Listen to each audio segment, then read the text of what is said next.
Yo. Hello, can you hear us? Hello, hello, hello. Yeah, it's all the way up in the yellow, so it should be perfect. Alright. Even the rustling bag gets it up into the red. What's that? The rustling of the bag? The rustling of the Holy bag. fuck, Jake. Yo. Hello, can you hear us? Hello, hello, hello. Yeah, it's all the way up in the yellow, so it should be perfect. Alright. Even the rustling bag gets it up into the red. What's that? The rustling of the bag? The rustling of the Holy bag. fuck, Jake. Yo. Hello, can you hear us? Hello, hello, hello. Yeah, it's all the way up in the yellow, so it should be perfect. Alright. Even the rustling bag gets it up into the red. What's that? The rustling of the bag? The rustling of the Holy bag. fuck, Jake. Yo. Hello, can you hear us? Hello, hello, hello. Yeah, it's all the way up in the yellow, so it should be perfect. Alright. Even the rustling bag gets it up into the red. What's that? The rustling of the bag? The rustling of the Holy bag. fuck, Jake. Yo. Hello, can you hear us? Hello, hello, hello. Yeah, it's all the way up in the yellow, so it should be perfect. Alright. Even the rustling bag gets it up into the red. What's that? The rustling of the bag? The rustling of the bag. Fuck, Jake. Yo. Hello, can you hear us? Hello, hello, hello. Yeah, it's all the way up in the yellow, so it should be perfect. Alright. Even the rustling bag gets it up into the red. What's that? The rustling of the bag? The rustling of the bag. Fuck, Jake. Yo.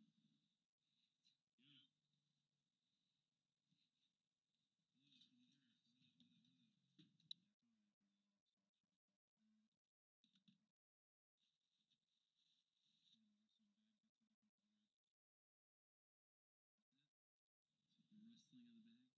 Hello, hello,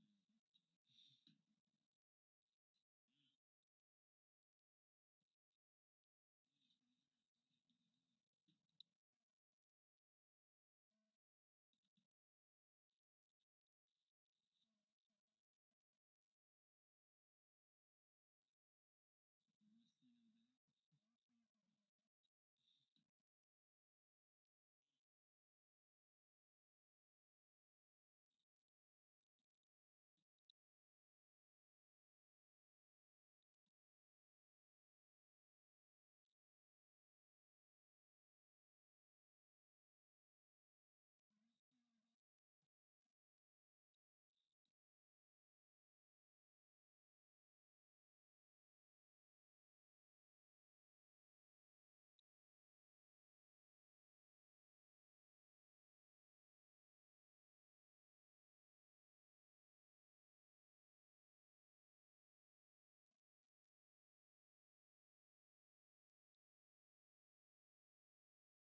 Hello and welcome to a special edition of the Average Joe's podcast.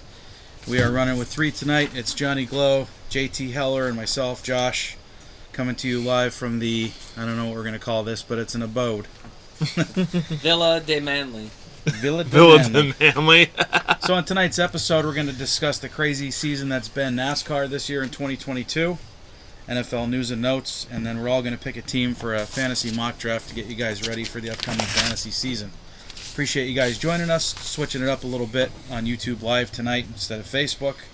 So I hope you'll join us. Send in some comments or even super chats if you dare.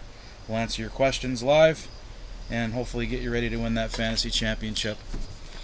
Just not in our league. Not in our league. Not in our league. All right, fellas, let's get right into this. So this NASCAR season has been, to say the least, crazy. We were at Pocono, all three of us, sitting right next to each other, witnessing the mayhem that took place kind of after the race, but even during. So we'll start there. A few weeks ago at Pocono, we saw what we thought Denny Hamlin win the race, breaking Jeff Gordon's record of 6 wins at the track, which I was very disappointed to see. Turns out Denny Hamlin didn't actually win the race because, as I saw on my phone on the way home, Denny got disqualified and his teammate Kyle Busch also disqualified for an illegal part on the front end of the car that blocked some airflow. So Chase Elliott ended up being your Pocono winner, to the surprise of all of us and to the disappointment of my sister Laura. You're welcome. But Jake, quick thoughts on the race that was Pocono. It was a fun time, for sure. All of us had such a great time. But definitely the shock of it, like you talked about, Josh. I mean, Denny Hamlin, we thought that it was history, breaking Jeff Gordon's Pocono record, 7 Pocono wins, tying Tony Stewart for 49 wins as well. And honestly, the way that it is with Chase Elliott, you know, he's had so many calls go his way. When Jason Boone, when he texted me when I was at that light and he said, Denny and Kyle disqualified, Golden Boy Chase is your winner, honestly, I thought that he was just being a smartass at that point. But to be disqualified for a couple pieces of tape on the front of the car, it just absolutely baffles my mind. Right. I really don't know what else to say. I mean, first time in 62 years that a Cup winner has been disqualified. That was what I was most surprised about, was how long ago it was since we have to go back to a winner disqualified. But yeah, like you've been saying too, you got to wonder if a different car finished third, if we'd be talking about this. Yeah, if it was Tyler Reddick, Christopher Bell, Daniel Suarez, Kyle and Denny definitely would have finished 1-2 that day. There's no doubt in my mind. No doubt. Johnny, what about you? You were there also. What did you think about the race? Oh, it was kind of crazy. It was a crazy time. Yeah. I think, especially with, I know Kyle Busch is hated so much by people, which it was good to see that happen to him, where he got disqualified. I don't know really the ins and outs of them. Like you said, Chase Elliott's like the golden boy. Yeah. Sure is. So, yeah, I mean, that all makes sense. I feel like that's like kind of going into football here with how Tom Brady was with the Patriots. Yeah. So I like how they're always leaning towards him as like the face. So, Or even Michael Jordan during his time. or even Michael Jordan, even Yeah. though he's the GOAT. Yeah. I was really hoping that number 1 won that race. Oh, Chastain. I was really rooting for Ross and the SummerSlam car, but yeah. it was a crazy race. It was actually rarely like the last time I was there. I remember just watching the race and it wasn't that interesting. This one was very interesting though. Well, Johnny, you said the last time that you were at Pocono up until then was what, about 2011 or so? Something like that. All right, so 2011, that's back when Pocono used to be 500 miles, and those races would take forever. And honestly, and I'm sure you could agree with me, Josh, one of the best things that they ever did with Pocono Raceway was shortening it to 400 miles. And ever since they shortened it to 400 miles back in 2012, it definitely made the racing better at Pocono. Well, I will say this though: if it was still 500 and there were still guys like Earnhardt and Terry Labonte and Ernie Irvin, all those guys racing, I think I'd be still interested because that's when I used to watch it regularly, where it was exciting to watch, and Dale Jarrett and all those guys. But like now, these guys, it just seems like the caution flags and the stages. My God, they were just. It was like every turn, it was a caution flag. It was insane. Yeah, the shortening of the race definitely brought a lot of excitement to the race with the fuel mileage and how that all played out and everything. I felt like Kyle Busch had the best car all weekend. Me too. He finished second, of course, initially, but then ended up being 35th or 36th. But so to elaborate on your point, Josh, before we get into all the other topics, you were talking about, blocking the airflow. And I know a lot of people that are listening to this podcast right now, they're thinking, like, how could a piece of tape do that? And that's the thing, like with Denny Hamlin and Kyle Busch, the way that I talked about it on my podcast, just like when Dale Jr. won the 2014 Daytona 500 and that piece of bare bond got stuck to the front grille of the car, and being out front and having that clean air, it makes the car that much faster. And Wally Brown, their technical director of JGR, he said that they might have screwed the pooch on it, but still, I can understand getting disqualified for engine, fuel, tires.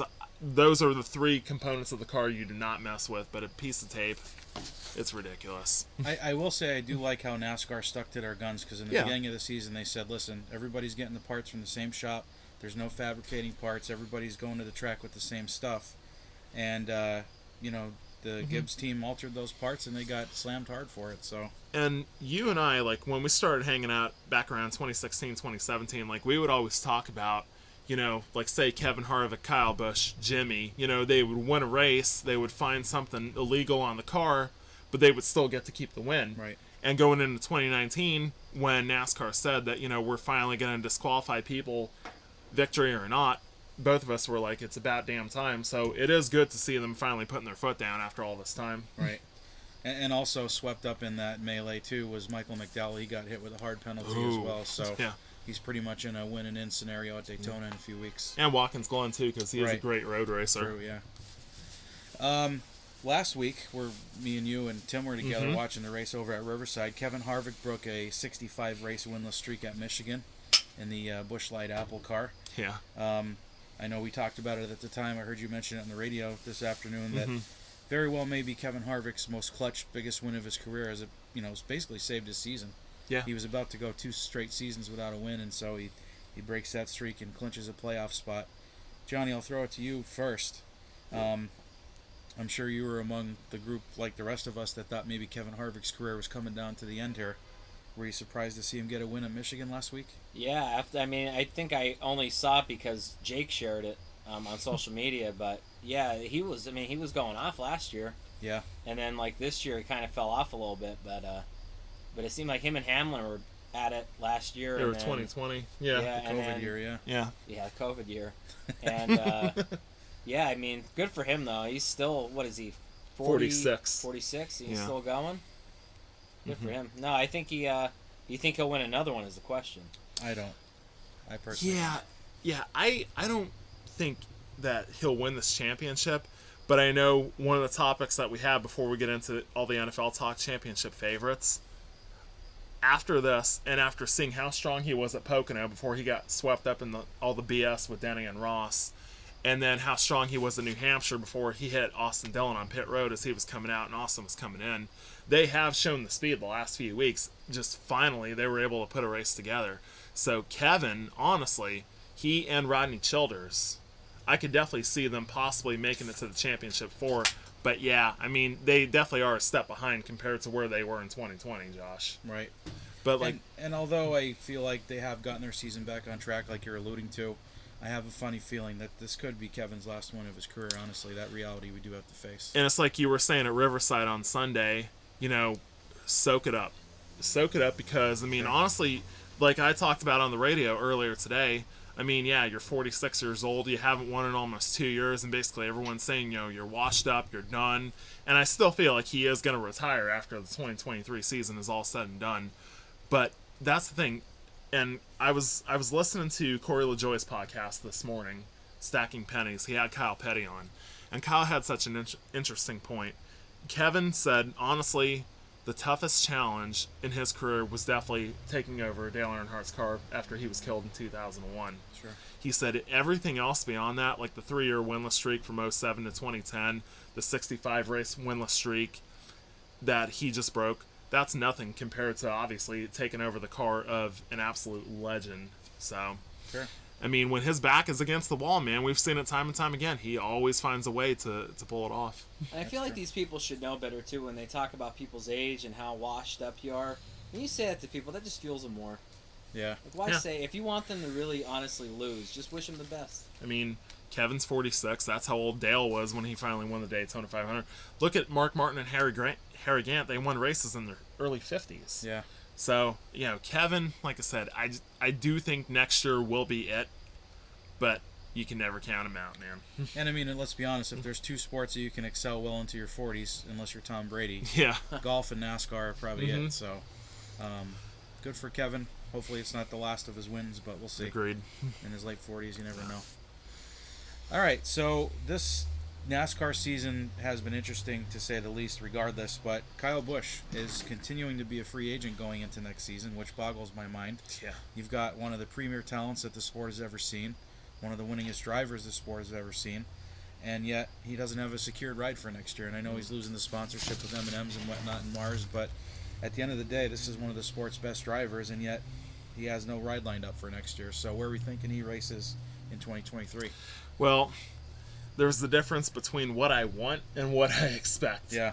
Obviously, I'm sure both of you guys know where I want Kyle Busch to be in 2023.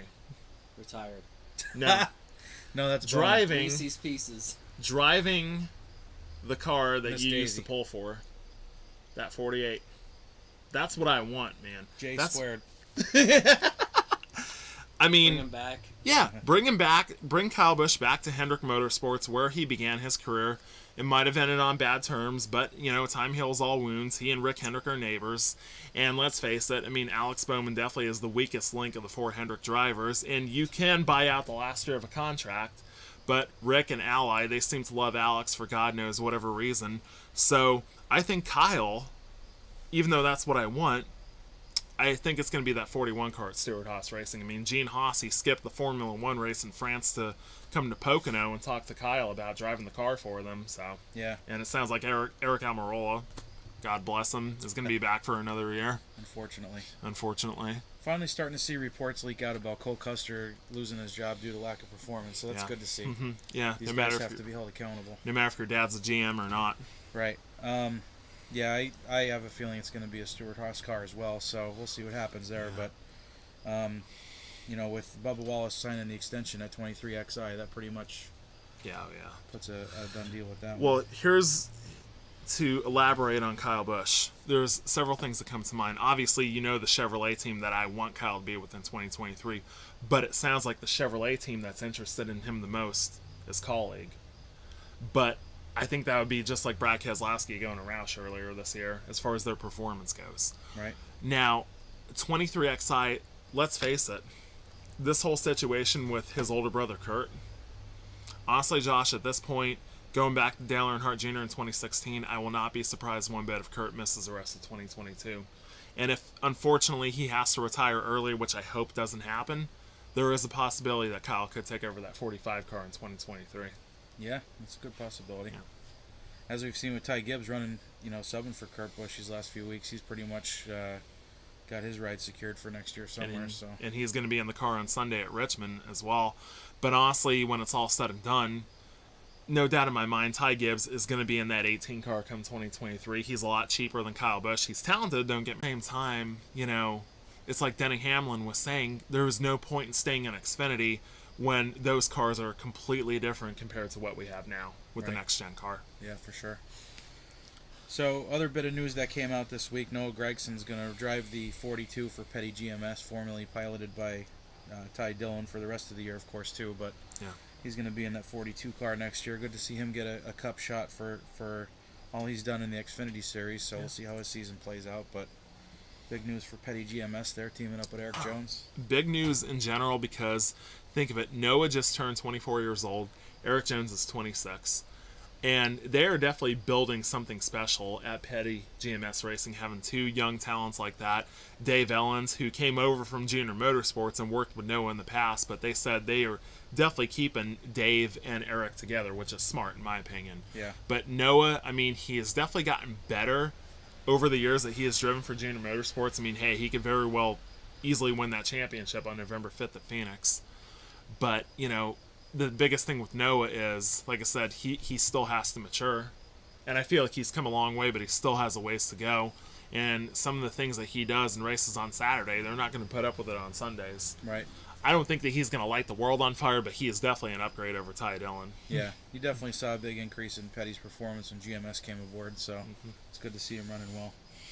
I mentioned the extension that Bubba Wallace signed. That pretty much puts an end to my argument last week where I said, depending on how he runs next year, he could very well be in the hot seat, but it appears that won't happen, so he's going to be there for a few years to come, it looks like. I mean, he's going to be 29 on October 8th. And honestly, Josh, like I was saying on Sunday, I never, honestly, not being gullible, but I never really thought that he was in jeopardy to begin with, just because that was the purpose of Michael Jordan and Denny creating that team, was a secured home for Bubba. And obviously, when you got McDonald's, Dr. Pepper, Columbia, Leidos, the list goes on and on. I mean, he definitely has a secure future with a good team, unlike when the 43 car at Petty, there was definitely a lot of uncertainty there. But STP. STP, yeah, they were on his car quite a lot, Johnny. But I feel like you said, though, if Kyle Busch is going to be there next year, if this is Kurt's last year, and then with Tyler coming on in 2024, they have shown improvement, but you got to put that car in victory lane. Yeah. And honestly, this is going with my head and not my heart, but I think Bubba, that last race at the end of the regular season, Daytona, that's who I have winning. I mean, he's finished second there the last two times. Right. And momentum is so crucial in sports. Sure. Johnny, were you surprised to get that he got the extension? I mean, 4 straight top 10s, but his post-race act is getting a little Matt DiBenedetto-ish, to be honest. Yeah, I read that too. I'm not sure who shared that, or maybe I read that somewhere where he was kind of getting that Matt DiBenedetto, or however you pronounce it. Matty D, will say. Matty Your D, boy. before he decided to quit. I don't mean to throw shade or anything at it, but I mean, at some point, the crying gets old. Well, and I know he won the pole and all, but that doesn't mean you're winning the race. It's by usually any the means. criers that get the attention too. So when I was listening to Corey LaJoy's podcast this morning, and he and Kyle Petty, they were both talking about Bubba. And, second sucks, and obviously, like Bubba said on Sunday, second is not going to get you in the playoffs at this point, especially with the slow start they had to this year. But Corey texted Bubba later that night, and he said, dude, you got to hold your head high. I mean, you were fast all weekend. You won the pole, you were right up there. But Kyle Petty had a good point. Kyle said it all came down to experience at the end. Bubba has, aside from obviously Talladega, Bubba has not been in these positions to have a shot there at the end and close the race out. Kevin Harvick, I mean, you're talking about 21 years worth of Cup experience right then and there. Kevin did what he had to do at the end. The biggest thing that Kyle Petty said is Bubba has to learn from this. Learn why you lost this race. Yeah. And when you come down to that situation again, if it's you and Kevin Harvick this Sunday at Richmond, beat him. And it shows you learn. But if you finish second again, you finish third again, then it shows that, you really haven't learned. Right. So that's the biggest thing. I mean, second sucks, but take everything that you learned from it and apply it moving forward. Sure. Yep. We'll see what comes up in his future. Like you said, man, Daytona is going to be a good chance for him to finally win a race, aside from the Talladega rain-shortened win last year. But we'll see. There's something I wanted to add about Bubba, though, and I'm not sure how accepted this will be. Oh, no. But and I'll say this very Is he going lightly. there? I might go there a little bit, but not too far. So, only because of his accolades that he's had so far going into it with all that stuff that happened in his garage. That got a lot of buzz, especially during everything that was going on in the world at the time. That kind of got his name out there. His name's out there now. He's doing decent racing-wise. I think he's going to be in racing for a long time. Oh, yeah. He's going to be...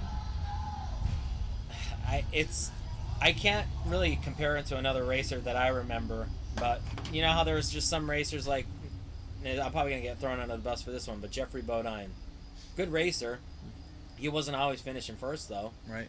He wasn't like the big name, but he was always proficient enough to stay in for a while. I think that's what's gonna happen with Bubba as well. The thing with Bubba is, God forbid that rain shortened win at Talladega is his only win of his career. People are gonna lose their minds when it comes to And they did that day too. yeah. Yeah.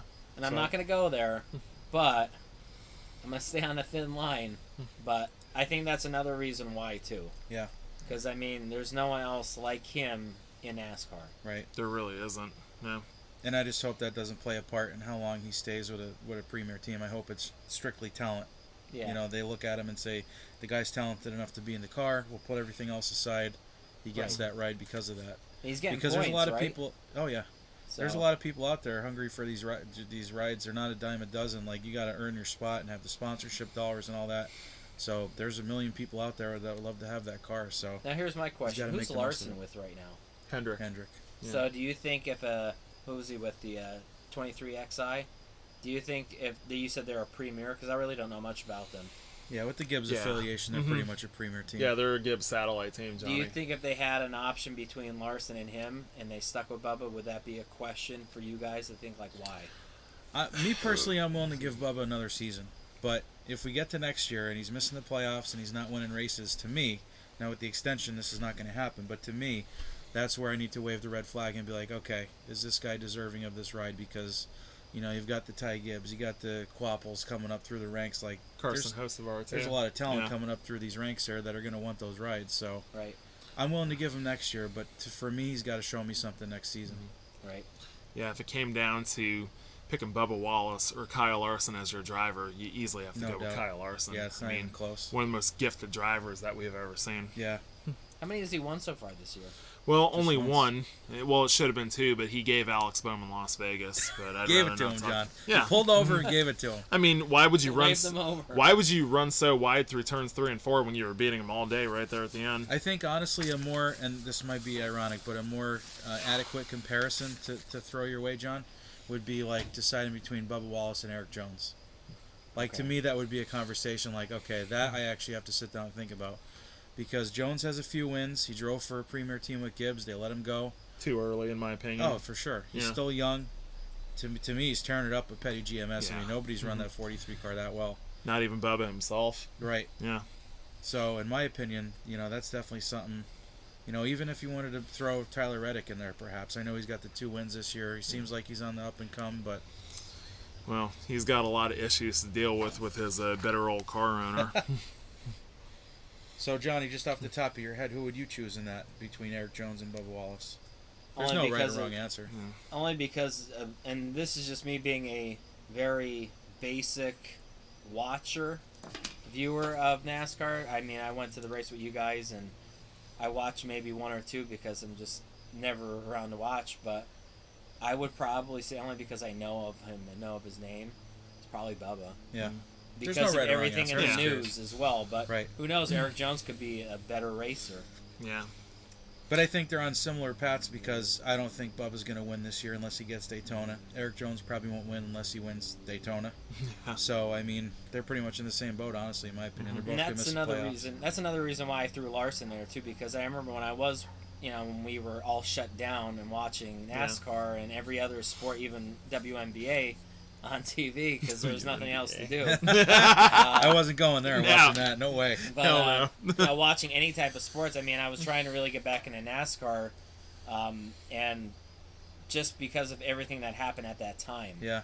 With Bubba Wallace, that's why I really alluded to Kyle Larson because he was like dominant that year. Well, before And- you guys got here, I had to put the anointing oil away. I had it out, and I was ready. After last season, I was ready to anoint Kyle Larson the new Jeff Gordon, simply because he was winning on the road courses. He was winning everywhere. You know, he went on, 2-3 race win streaks last Yeah, season? he had a 3-race winning streak. Early on, it was the 600. And Pocono would have been, 4 in a row? Yeah, I'd rather not talk about that day. But I don't Yeah. think there's ever going to be another Jeff Gordon though. No, but I No. just mean from the But yeah, versatility Pocono- standpoint and the Yeah. domination Yeah. he showed. Yeah. And he still won the championship. so True. so Kyle won the 600. he won Sonoma, and he won the first race in Nashville, and it should have been 4 in a row. Should have. Right.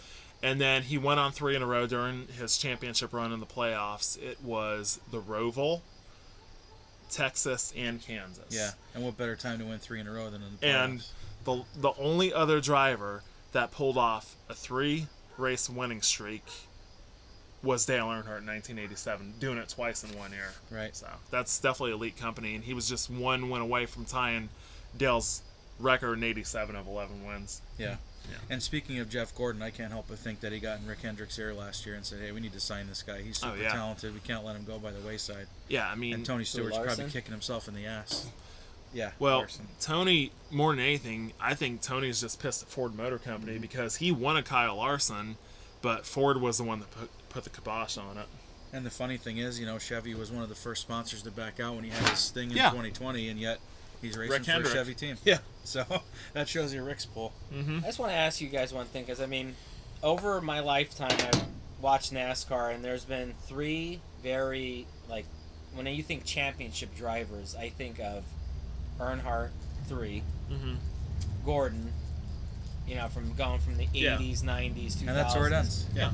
There isn't a third one. And I think third, if you want to argue, See, and that's the funny thing about it is when you talk about Earnhardt and Gordon, nobody even puts Johnson in the conversation. And I don't know if that's right or wrong. To me, I leave him out too, even with the 7 championships.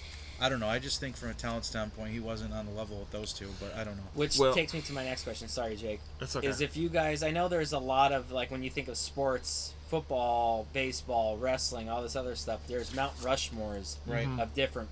If I'm thinking Mount Rushmore and there's 4 heads on the Mount Rushmore of NASCAR, I think Earnhardt, Gordon, Jimmy, just because of how great he was, Yeah. guy you think. Richard Petty. Oh, probably. yeah. Mhm. Really? Yeah. The other 7-time champion. I think what separates Dale and Jeff from Jimmy is, like I said, Jimmy, the 7 championships, the 83 wins, but 81 of them were with Chad Knaus. Right. And the other 2 were Darian Grubb when Chad was suspended. Right. Whereas Dale Earnhardt won championships with Doug Richert, Kirk Shelmerdine, Andy Petrie. I mean, he won with 8 different crew chiefs. Jeff, I mean, when Ray Evernham left to take the Dodge deal in 1999, Jeff's first 2 races without Ray Evernham, he won Martinsville and he won Charlotte. Yeah. So, I mean, think of it. Like I said, Dale won with Jake Elder, Doug Richert, Bud Moore, Kirk Shelmerdine, Andy Petrie, David Smith, our boy Larry McReynolds, and Kevin Hamlin. That was his last crew chief. Right. Jeff, it was Ray Evernham, Brian Weitzel, Robbie Loomis, Steve Letarte, and Alan Gustafson. I think that's what separates them is their ability to win with different crew chiefs, whereas with Jimmy, it was just a one-man band, basically. Yeah. And so by that metric, you might even put Kurt Busch in that conversation. 9 instead. crew chiefs. Yeah. 9 crew chiefs. And like I said, I just hope that we haven't seen the last of Kurt Busch. Right. Well, that leads into the next conversation. Here, we'll get to the parity here in a minute. But Yeah. Jake, I know you have some thoughts on the safety of the next gen car. So why don't you start Yeah, us off? I'm not going to lie. Like, I'm not being overly dramatic, but I'm definitely concerned with Yeah. the safety of this next gen car because now I remember when they started the when they did the crash test at Talladega. I think it was like about 2 or 3 years ago. It might have been 3 years ago. And there was a crash dummy that they had at Talladega, and the dummy ended up dying. Yeah. I mean, take it for what it's worth. But when I saw Ross Chastain's hit at California earlier this year in practice, it was similar to the one that Dale Jr. had at California into concussion that lasted for 2 months. Right. And all that I keep hearing is this car, it's more rigid, I guess you could say. I mean, it definitely looks smaller Yeah. compared to the Gen 6 and the Gen 5 and whatnot. But I heard, like, Christopher Bell, he was testing up in Pocono in May, backed the car on the wall, and he said it was one of the hardest hits that he's ever taken. Right. With Kurt, it was just like Dale Jr. in 2016. It was a lot of hard hits earlier in the year, and that was no pun intended. That was the final blow. Right. But Kevin, the day after that happened, when he got swept up in the mess with Denny and Ross, nothing he could do, he came right down into Kevin, and Kevin hit him. Kevin said that he hit him so hard that he thought he about snapped his wrist in half. Right. So these are the things that I'm concerned about. I feel like we have come a long way in safety, obviously from that horrible day in 2001. Sure. What But- day was that? February 18th. But my point is, we've come a long way. There's a lot of things I like about the car, but just like what happened in 2001, we can't become complacent. Right. And that's what I'm sort of worried about, is that they're sort of becoming complacent with the next-gen car. And they're sort of banking on, oh, we haven't, I mean, yeah, you've had some injuries, but, oh, we haven't had a fatality in 21 years, which is phenomenal in itself. Yeah. But you can't rest on your laurels whatsoever. Well, like we were talking the other day, the fact that Ryan Newman still lived to race God. another day is phenomenal in itself. But, I watched that. it's crazy to think that these newer cars are unsafer than the cars previous to them, which I find hard to believe. So I would have to think this car is pretty safe. Mm-hmm. And I do like the parity that it's brought to the sport. So For sure. this is probably right up there with one of my favorite cars that we've seen, because of the fact that, a lot of teams have a chance to win on a week-to-week basis. But I would hope that NASCAR's not dumb enough to compromise safety for that. Exactly. And to elaborate on the parity, Josh, we've had 15 winners in 2022, and we still have 3 races left before the playoffs begin. And one's a road course and one's a plate race, so you might see and 17. a short track. Right. Yeah. And that's the thing. And I mean, honestly, with everything going on with Kurt Busch right now, if we do get a 17th winner, then obviously and if Kurt misses these last 3 races, we know who's going to be odd man He's out. out, Yeah. And you've got guys like Blaney and Truex who haven't won yet, so they could easily win one of these two. Yeah. I mean, like we said, Truex, Richmond, and Watkins Glen, Blaney more so at Daytona. Right. Yeah. All right, finally championship favorites for the NASCAR season. So, like Jake said, we've got 15 winners there, we think, locked into the playoffs. Yeah. But if we get 2 more winners, then that's going to change. Like we said, Kurt Busch would be the odd man out, but with a road course and a plate race coming up, you never know what could go down. No. What are you guys thinking as far as championship favorites? As far as the favorite, I hate saying this, but it's the truth. Chase Elliott. Yeah, he's on an absolute tear. They're on an absolute hot streak right now. And aside from when he got wiped out at the end of Indy, which, like I said, why the hell are we running on the road course there to begin with? Right. That's just my opinion. But like I said, look at that run that they've gone on ever since the off weekend. So they won Nashville, on their way to winning Road America, and like I said, Tyler just had the better car at the end, but won Atlanta. Second at New Hampshire, obviously what happened at Pocono. Michigan has not really been a great track for him like it was for his father. Right. Great football team, though. Yeah. But, honestly, I feel like Chase is going to win his second championship in the past 3 seasons. Yeah. As far as his biggest threat, it's our boy Ross Chastain. Let's hope. But like I told you, like I told Kelly, like I told so many people, the biggest thing with Ross is he has to harness that aggression, because Denny, like I said, I could totally see him getting eliminated and then crashing Ross on one of the last races of the season, even the championship race for that matter. Keeps it exciting. Yeah. Oh, without a doubt. Once Brad Keselowski's done, that's probably my next driver is Ross Chastain. Can we get matching tattoos on our ass? So RO on yours, SS on his. My final four at the moment: Chase Elliott, Ross Chastain, Kyle Larson, Kevin Harvick. Wow. Yeah. Harvick. I'm telling you, I don't think he's going to win the championship, but Stewart did in 2011. Okay. Yeah. Johnny, any thoughts on the championship favorites? I had 2 people in mind, but after that Pocono race, you said that Kyle Busch is he like disqualified from winning it at all now, or No, it's just that particular race. He still has the Bristol dirt win that he lucked in. when we were coming up to this, I was thinking of either him or Chase Elliott. Yeah. Those are the 2 people that came to mind that I think that might win it all. But I think to go with your answer, I was gonna say Chase Elliott. Kyle Busch was my preseason championship pick. I That's not remember looking that. too good now. So I'm Especially- still going to put him in my final 4. So we're doing Final Fours? Yeah, go ahead. All right, so probably Chase, like you said. Next to him probably would be Kyle Busch, and then Ross Chastain, as you mentioned, which is funny because every name I was thinking of, you were saying it. And I think number 4, which I think you already said as well. I mean, Harvick. Yeah. Harvick or Larson. Yeah. Yeah. So it's really a mix-up. Like you guys said, it really depends on who wins these last couple, right? Right. Yeah. You win and you're in. Yeah. Because Blaney or Truex, if they get in, they could definitely go on a tear. Oh, especially Blaney, because he's Daytona. the times I watched him, he was freaking killing it. Yeah. Yeah. This is tough to pick, but I'm going to go for a final 4. I'm going to keep Kyle Busch in there because I picked him early.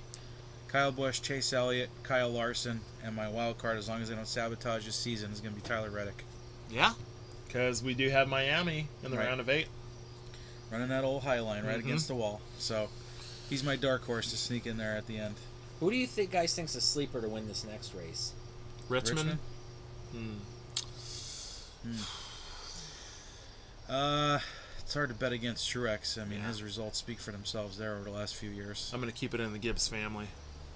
Christopher Bell. There you go. He seems like a natural at Richmond. He has 3 Xfinity wins there. He has tons of top 5s there in a Cup car. And like I said, Gibbs, their record at Richmond is phenomenal. I'm going Yeah. to say Christopher Bell.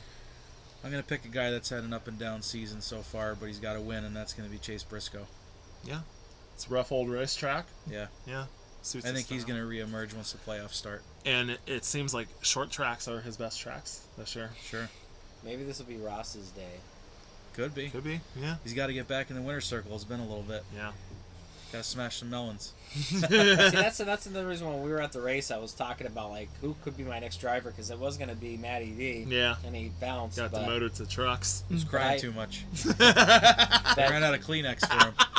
watching some of Ross Chastain's racing though, it's just like it reminds me of the old school '90s racing Yeah. that I used to watch all the time. When he's not driving it like a PennDOT plow truck, he's okay. That's all you need though. Yeah. He's aggressive as hell. So Yeah. I was just like, I was digging how he was racing when he was in first for a while Yeah. at the Pocono towards the end, and then he got wrecked. I was like, son of a bitch. Hey, is that Ross going up 29? Oh, no, it's PennDOT. No, throw some salt down. Heading out to Knoxon. Oh God. All right. For the Rattlesnake Roundup. Yeah, exactly. Yeah. Been All ready. right. Leading up to the fantasy mock draft that everybody's been waiting for. So, Johnny's boy, Kyler Murray, Boomer love Sooner, Kyler. got a big paycheck. I didn't think he was going to get paid. I'm not a fan. I'll be honest. I'm not a fan of Kyler Murray. I think it was a neither. mistake. I think the Cardinals are probably going to miss the playoffs this year is my Me too. prediction. Not my Really? bold prediction. I'll get that in a little bit. But, yeah, Kyler Murray, without DeAndre this first 6 games, I think he might struggle. And because of that, Josh, this leads to my bold prediction. First head coach to get fired during the season, Cliff Kingsbury. No way. Good old Cliff Bar. No, but He's so Kansas, so good. Kansas City. He's so Kingsbury. He's so king. He's So such a they- king. Let me pull up their first 6 games without DeAndre Hopkins. It's a And- murderer's row. Yeah, Do you guys so- know who their number one wide the receiver Kansas is? City Chiefs. Boone's Final Four was Elliott, Chastain, Larson, and Reddick. Solid. Solid Oh, he's picks. a big Tyler Reddick fan. So their first He sounds like he's from Nanny Coke. who? Tyler Reddick. Sounds like a Trojan. Well, Richard Bubba Chil- Wallace sounds like he's from Richard Nantucket. Childress acts like he's from Nanticoke. Makes sense. Classless scumbag. Oh. So, the first 6 games for the Arizona Cardinals: Kansas City Chiefs, Win. Las Vegas Raiders, Win. Loss. Rams, Loss. Panthers, Win. Win. Eagles, Win. Win. Seahawks. Win. Win. So that's the first 6 games. 2 and 4. He's got his Yeah. best friend on his team. That'd be like me and you playing football for like the Trojans. Who's his or best something. friend? Marquise Brown. Oh my God. That's his He'll boy. pull a hammy week Hollywood. 1 and he'll be up 7 No weeks. way. I'm He's telling notorious you. for pulling the glute. I'm telling you right now, if I'm in a fantasy league and I can get Kyler, best believe I'm getting Hollywood with him because those Hey, are man. double points. Are you Hey, stacking man. him? Is that what you're Hey, doing, John? Stacking, man. Taking the all stack, man. Man, I don't know. I think between losing Christian Kirk, Hopkins for 6 games, Chase Edmonds, Yeah. I mean, now, James Conner's going to have to be a workhorse, which He gets hurt all the time. he did great last year, but he had some backs to spell him. I don't know, man. It's going to be the Zach Ertz show early on. I don't know if he could get it done. Me I neither. think they have a great offense around them and a decent defense that they're going to do good things. Though I'm not a cards mark by any means, but I do I'm love telling me some you. Buda Baker. I do. Buda Baker's Me too. good. I think they got a decent running team there. I think you're going to see Kyler and Marquise are going to hit up a lot. It's going to be a lot of Kyler to Hollywood. Hollywood. And Hollywood. I think I'm not, like I said, I'm not a Cards fan by any means, but Kyler Murray is elite. He's going to have to prove it. And I think he will, now He that he got got that Dak paid. contract. Now he's going to have to go out and show it. We'll see. And I think you're right, though. It is going to be a Zach Ertz show as well. Oh, As it's gonna long have as to they be. stay healthy. Yeah. On paper, a lot of these teams look good. But as long as they stay healthy, they'll be fine. So Jake already gave his bold prediction. He said Yeah. Kingsbury's the first coach to go down. You got a bold prediction for the 22 season, John? Coach wise, Anything?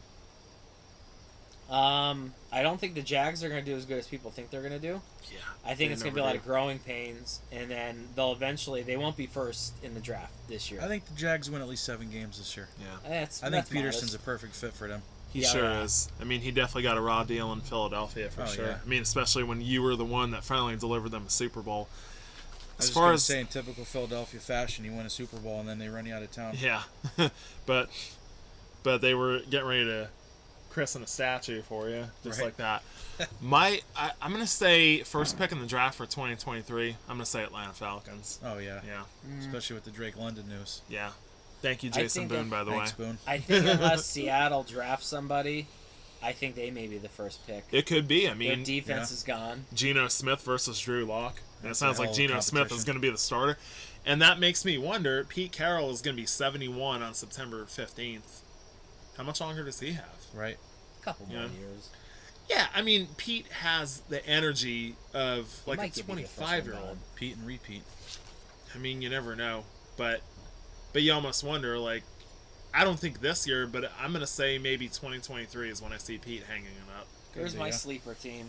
Now that I'm thinking about it, I've been doing a lot of mock drafts. Little a Mac lot, drafts. lot of mock A little Mac drafts. drafts. Mac drafts. Well, that's going to actually go to my team here. I think the team that's going to shock a lot of people this year is going to be the Texans. What? Yep. Really? Whoa. Yep. What? What are you drinking in that can? Yeah. Well, it's an IPA. Is that- he might have a broken skull himself. I might. I do actually smell it. You guys smell it? Yeah. Maybe that's what it is. Mike Tomlin's in town. Josh Garrett Gordon's in the Wilson. backyard. Hopefully it's No, not I skunk really in think the Houston Texans are going to shock a lot of people. Now, they're not going to be In great. a good way or a bad way? I think they're going to be in a good way. Yeah? I mean, a lot of people are forgetting about their running team that they got. Yeah. Marlon Mack's there. No one's really talking As about long as he could stay healthy. Here's the good thing 2 about years the off Texans. the Achilles, he might have Here's the something good thing there. about the Texans, though. He was great in Indy when he was not hurt. The only Yeah. good thing about the Texans is they're from Texas. You got Nico Collins. You have Brandon Cooks. I like me some Nico Davis Collins. Go Mills. blue. A lot, and that's what I love about football is you got all these people talking about Baker. You got all these people talking about Trevor Lawrence. You got Well, all Tim's these the only people one talking about Baker. yeah. Justin. If Tim was here tonight, he would have been taking Baker Mayfield with the Number first one. pick. Give me Baker Mayfield, Jack. And you got people talking about Justin Fields and all these, but no one's talking about Davis Mills, and he did really He did- decent. Like He last you did year. said all right. during our last show, I mean, to beat Justin Herbert and the Chargers straight up Yeah. when their whole season was on the line, I mean, that spoke volumes on itself. And that's the great Lovey thing Smith about. worries me, though. That stinks to high I hell think of a he's gonna- lawsuit. hire. Levy I think he's gonna be okay. That's my sleeper I team don't. though. I like him as a coordinator, not as a head coach. Yeah.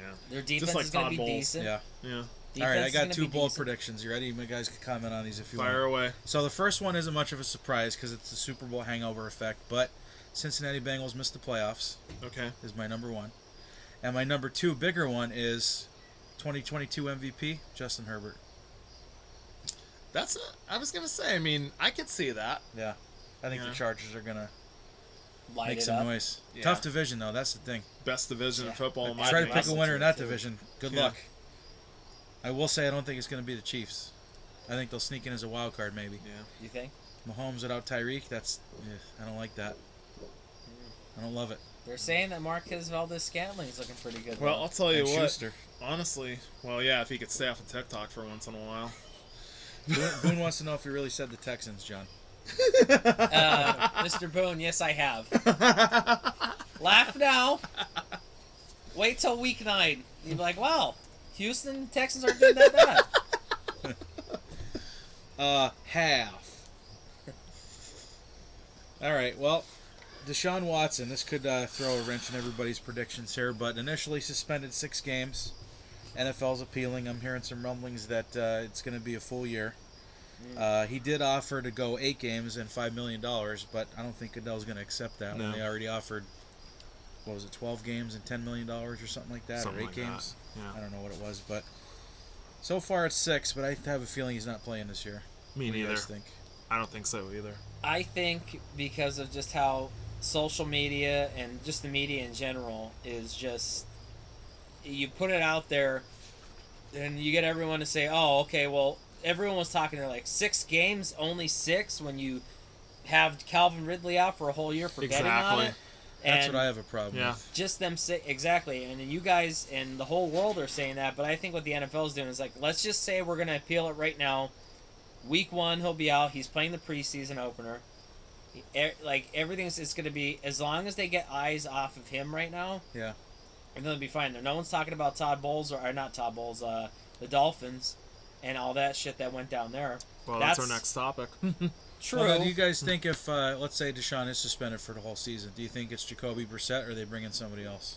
I think Jacoby. Yeah, Jacoby for sure. Because we're hearing Jimmy Garoppolo's on the market.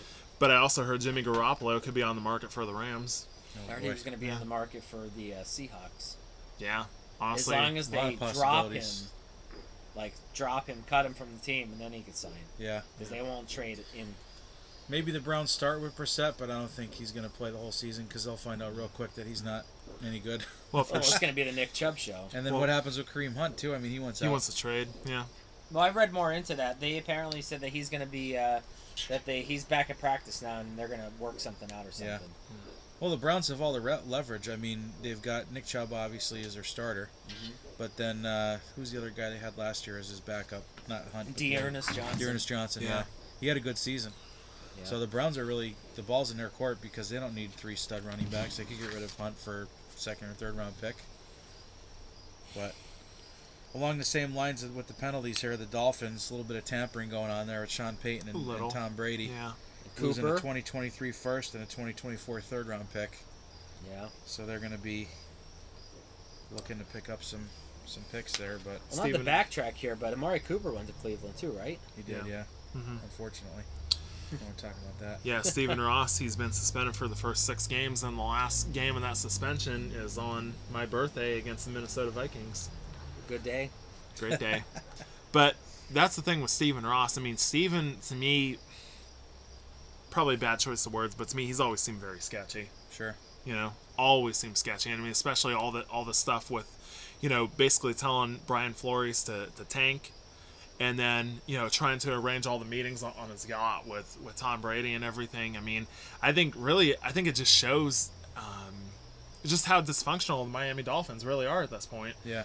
And honestly, I know some people are saying that, like, oh, you know, Tyreek Hill and Mike McDaniel, he does have a bright mind. I know that you're very high on him and He's everything. unique, man. But honestly, to me, I feel like that's going to be one of the biggest disappointments this year is the Miami Dolphins. And it doesn't even stem from the 6-game suspension for Stephen Ross. I just can't. I don't think 2 was any good. Exactly. Like I said, I just Give him a can't chance. get. We did.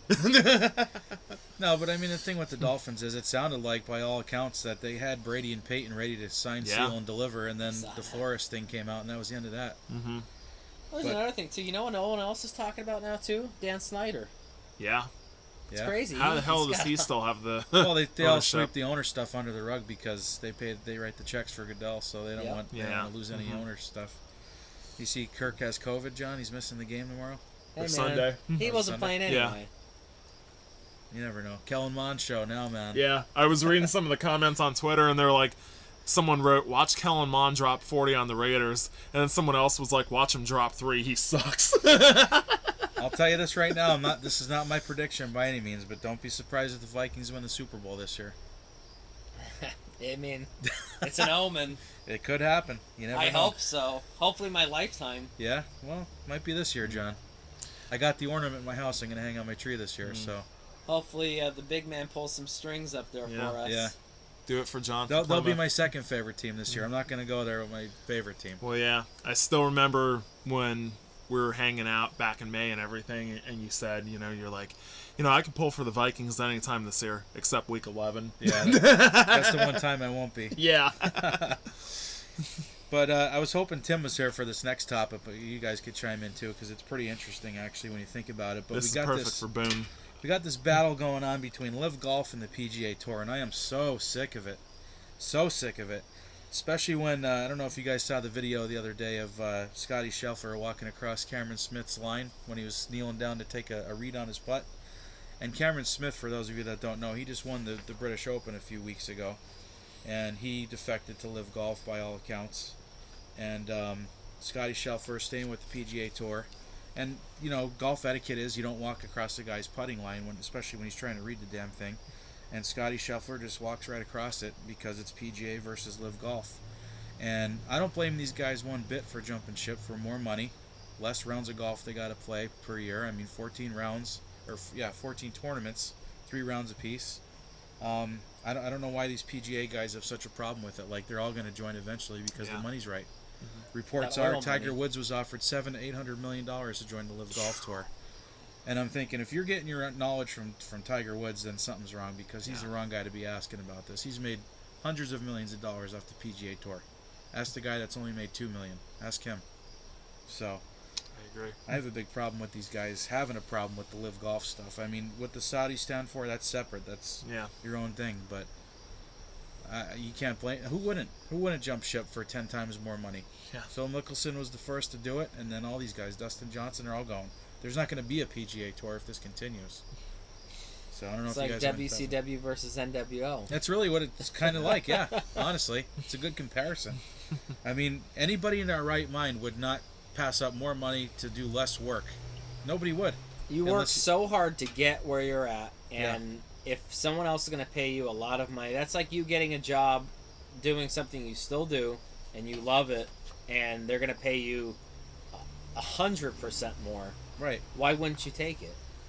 Well, I mean, honestly, Tiger's talking about the history of the game and all this stuff. Golf was invented hundreds of years ago. No one cares about that. Yeah. They were using stones and wooden sticks to hit balls, so no one cares about that. I mean, I just have a huge issue with these PGA guys talking about this nonsense, but hopefully it will all settle itself. There's a lawsuit now because the Live Golf guys want to compete for the FedEx Championship the next 10 weeks. Yeah, and they banned the guys that went to Live Golf from the playoffs. Right, yeah, and that's why they sued him, because they want to be able to compete for the $15 million purse or whatever it is. They want to still be able to play in the majors, which are not PGA sanctioned events, so they should be able to play. It's a mess. And Greg Norman, of course, the Shark himself, is the head of this Live Golf thing, so he's catching a lot of heat. But it's going to get ugly before it gets better, I'm afraid. I just wish they could come to some kind of compromise. But like I said, I don't know who's not going to jump ship for more money to play less golf. That's just nonsense. It doesn't make sense. No, it doesn't. It's all pride. Yep, it is. That's exactly what it is.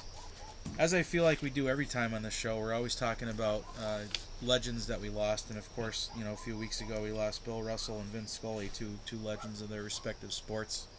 And I saw that the NBA is going to do something they've never done before, and that's retire the number 6 across the league. So that's pretty cool. Yeah. One of the, you're talking about Mount Rushmores earlier, John. Yep. You got a broadcaster and an NBA guy that would both be on those Mount Rushmores for their 100%. respective sports, but two legends in their own right there. Any other thoughts before we mock draft here? I think, to, like I said, Bill Russell, I think that speaks volumes in itself. The player that he was, the broadcaster that he was, the advocate that he was for rights in this country and everything. I mean, just an overall great person in general, classy person in general. And when it comes to Vince Scully, I cannot think of longevity like that. 66 years in one spot with the Dodgers, being, on their radio team, and also Brooklyn and Los Angeles for that matter. The voice of baseball, really, when you The think gold about standard of Yeah. baseball when you think of it. And, I mean, it was definitely, obviously, definitely sad when I heard both of those passings, especially. But I think even long before Bill Russell and Vince Scully, long before they passed away, I think that their legacies were easily cemented long time ago, Johnny. it. It's all about class and championships. If you have both of that and you're respected by all, Yeah.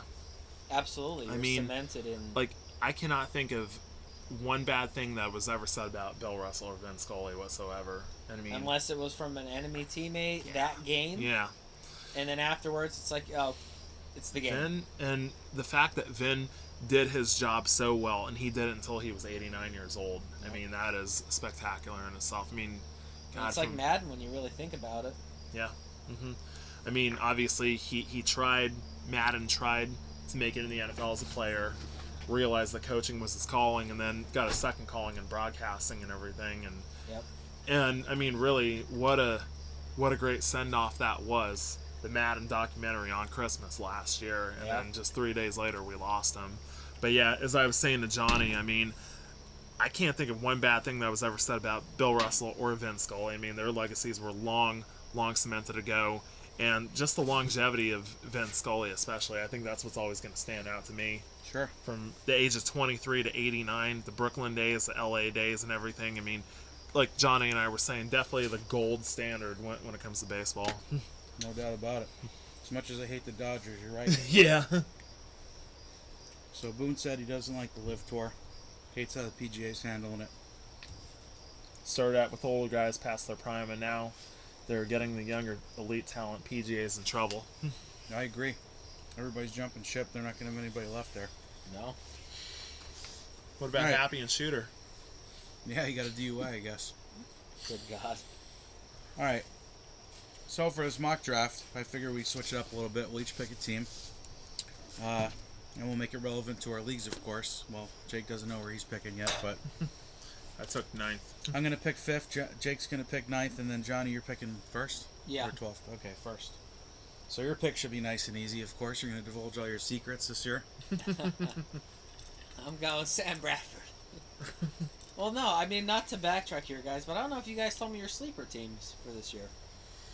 We're not using sleeper. No, I'm just kidding. What are we saying sleeper is? Making the playoffs or winning it all or what? Yeah, I mean, like, sleeper as in, like, the team that you think is going, that everyone thinks that's going to do horrible, or the teams that no one's talking about that may go into the playoffs. I'm going to stick to my guns and say the Vikings. Nobody's really talking about the Vikings yet. And, I mean, I know Justin Jefferson's getting a lot of love in fantasy, but I feel like as a team, nobody's really, you got a rookie head coach, you got a quarterback that nobody likes. Dalvin Cook's always hurt. Nobody likes him? I don't think so. Do you? I love O'Connell. He brings a lot of energy. I was watching. No, I've been Kirk. watching. I'm talking about I thought you Kirk. said the head coach. No. I said yeah, a quarterback everyone nobody hates likes. Yeah, I've been- Even going back to his Redskin days. Yes, guys, he played for the Redskins. Sorry, not the Commanders. or the football team. Don't cancel me. But no, I mean, Christ. yeah. Here's the thing. This happened since he started there. I like him in the beginning of the year. And then around week 6, I'm like, my God, please, just tank so we can get the first round pick. Well, it's funny because Johnny and we did a podcast that was back in May, and it was right after the schedules come out. Like, this is something that we usually do every year. And it's like I told Johnny, I said, when I look at the Vikings schedule, I could definitely see them starting 5-1. Yeah. 5-1, and then sort of teetering in the second half of the year, but still getting in. Weak division, Yeah. too. You're probably only going to have to worry about Green Bay. You'll beat Yeah. Chicago twice. Maybe Then split again- with Detroit. They'll be tough. Yeah. Then again, when I thought this years and years and years ago, we ended up in last place. And the Lions beat them. I'm telling you right now, John from Plymouth is up there concocting some way that the Vikings win the Super Bowl. I sure hope. I'll pray to all of them. What if they go 15-1 and Morton Anderson's trotting out on the field for a dude. field goal at the end against Shoot the his Falcons? legs out. Shoot his legs Go out. for it. Just go for it. No, you know, Klein saucer. Yeah, Gotta Klein bring Saucer's Klein the key. saucer. Got to get him on the coaching staff somehow. you know, really, what's really funny is that who's like one of the best kickers in the NFL right now? Tucker. Justin Tucker. Well, one of the best. He's the best. Oh, yeah. Daniel Carlson. Oh, Yeah. And who Clutch. got rid of him? Minnesota. Mm-hmm. Because they couldn't wait a minute. Yep. Yeah. Oh man, it kills me because Greg Joseph's decent. Yeah. He's been banging 60-yarders in practice and whatnot, but it's not game time. Well, you know what their problem's been, and my dad will tell you till he's blue in the face. Mike Zimmer liked to win games 10-9. He didn't worry about 35-10s or anything like that. No. He liked to play it close to the vest, and if that took winning by a point, that's what it was. And last year it didn't help him Yeah. because we lost by a point every time. Multiple times. Maybe his career will change with this new coaching staff, but so far I feel like Kirk Cousins has kind of had like an Andy Dalton-esque career. Yeah. A little bit better.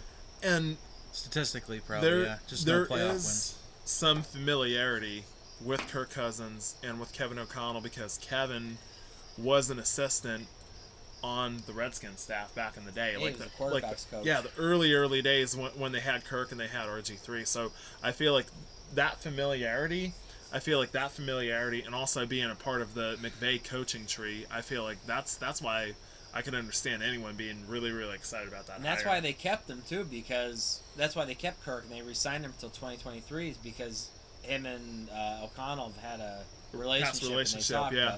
because they were in the runnings for Deshaun Watson, Yeah. Yeah. which I wish Settle they for would've Kellen had. Mond instead. Let's settle Or if you're for Shannon the Sharp, Colin Yeah. Kaepernick. Right. let's settle for the store version or the big top brand. You gotta remember, John. They're getting Irv Smith Jr. back. He missed all of last season. Adam Thielen, if he could stay healthy, that's a big if. If everyone But- stays healthy, they'll be good. Yeah. Irv Smith got hurt in practice. Right. Dalvin Cook got hurt in practice. I mean, it wasn't anything major. It was all minor, but Their defense is going to look drastically different. No Everson Griffin, no Anthony Barr. he's, in Yeah. Dallas We're trying now. out all the old Vikings last couple of years. Well, Everson Griffin didn't work out too well. But I know. I think Anthony Barr is a different beast. I hope so. I hope he's, so. He's a great linebacker. Is that I'm John shocked. from Plymouth concocting a plan Oh, up there? definitely, yeah. The fix is in, I'll say. I'm shocked they didn't re-sign him. Watch the NFC Championship be Dallas and Minnesota. Not I the won't even divisional watch it. again. We'll have Well- to listen to it on the radio. I'm And there. kick a leg under a coffee Yeah. table. Bring back Keith Brooking for the pregame I was speech. so scared to celebrate that day. Even when they were up 34-3. Oh, well, yeah, because I have a raging giant next to me. Because Which, by Tony the way- Romo, Just running up the score on us. Which, by the way, you said that you would give me that coffee leg, the leg from the coffee table, and sign it.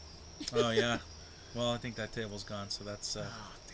that's not going to happen. I was hoping that you were going to sign it and write Holy F on it. so Should've you done think that. the Vikes? What about you? Honestly, I got to agree with Josh. I definitely feel like there's a lot of potential there, and I feel like they're definitely going to be a team that goes far Don't this put year. the kibosh on, guys. And, Boone says the Saints are his sleeper team. well, all depending on if Jameis can stay Go healthy. back to sleep, He, Boone. he just Boone he joined Who Dat Nation. Unreal. He's doing his Drew Brees Well, I'm right sure- now with his well, I'm eye- sure you'd eye rather- black on. Well, I'm sure you'd It's rather fucking- him be a part of Who Dat Nation instead of Eagles Nation. I would definitely prefer that. Yeah, There's I no mean, question. Well, I'll start when this. we did the podcast, it was early June. Now that I think of it, I actually said one of my predictions in the playoffs was Cowboys and Vikings in the wild card round. Oh man. Yeah. Barn burner for sure. Mm-hmm. What do you think, Well, John? if it's Who's your anything like sleeper? that Halloween game last year, Ooh. Oh, I'm okay. I'm good. This year you'll have to deal with Will Greer instead of Cooper Rush. Watch out now. He's throwing for 300 plus yards, 3 touchdowns, Yep. running in one. Who's your sleeper, John? I said the Texans. They're your sleeper? Yeah.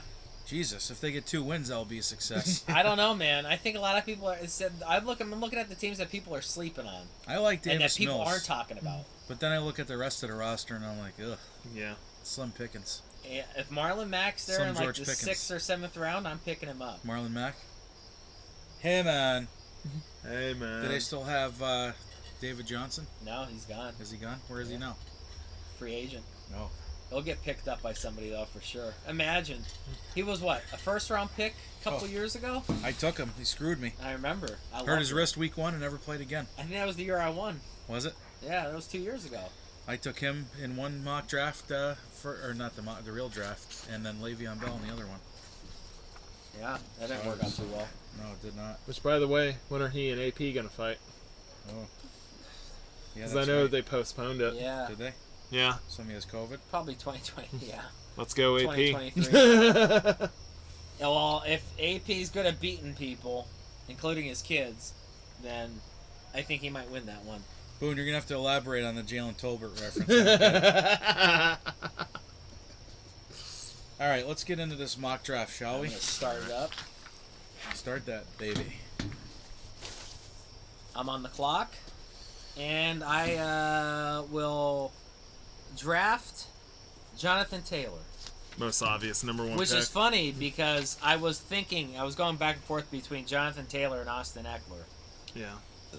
And we are talking PPR league. Yeah. So, and I think the one that me and Josh are in this year, they went full PPR, right? We did, yeah. So my guess was choice was going to be Austin Eckler, but Now I'm having a hard time finding that draft.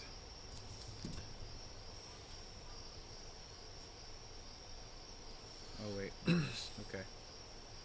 All right, so we got. Oh no, what's Team 2 doing? Shouldn't they be auto picks? You got to change that.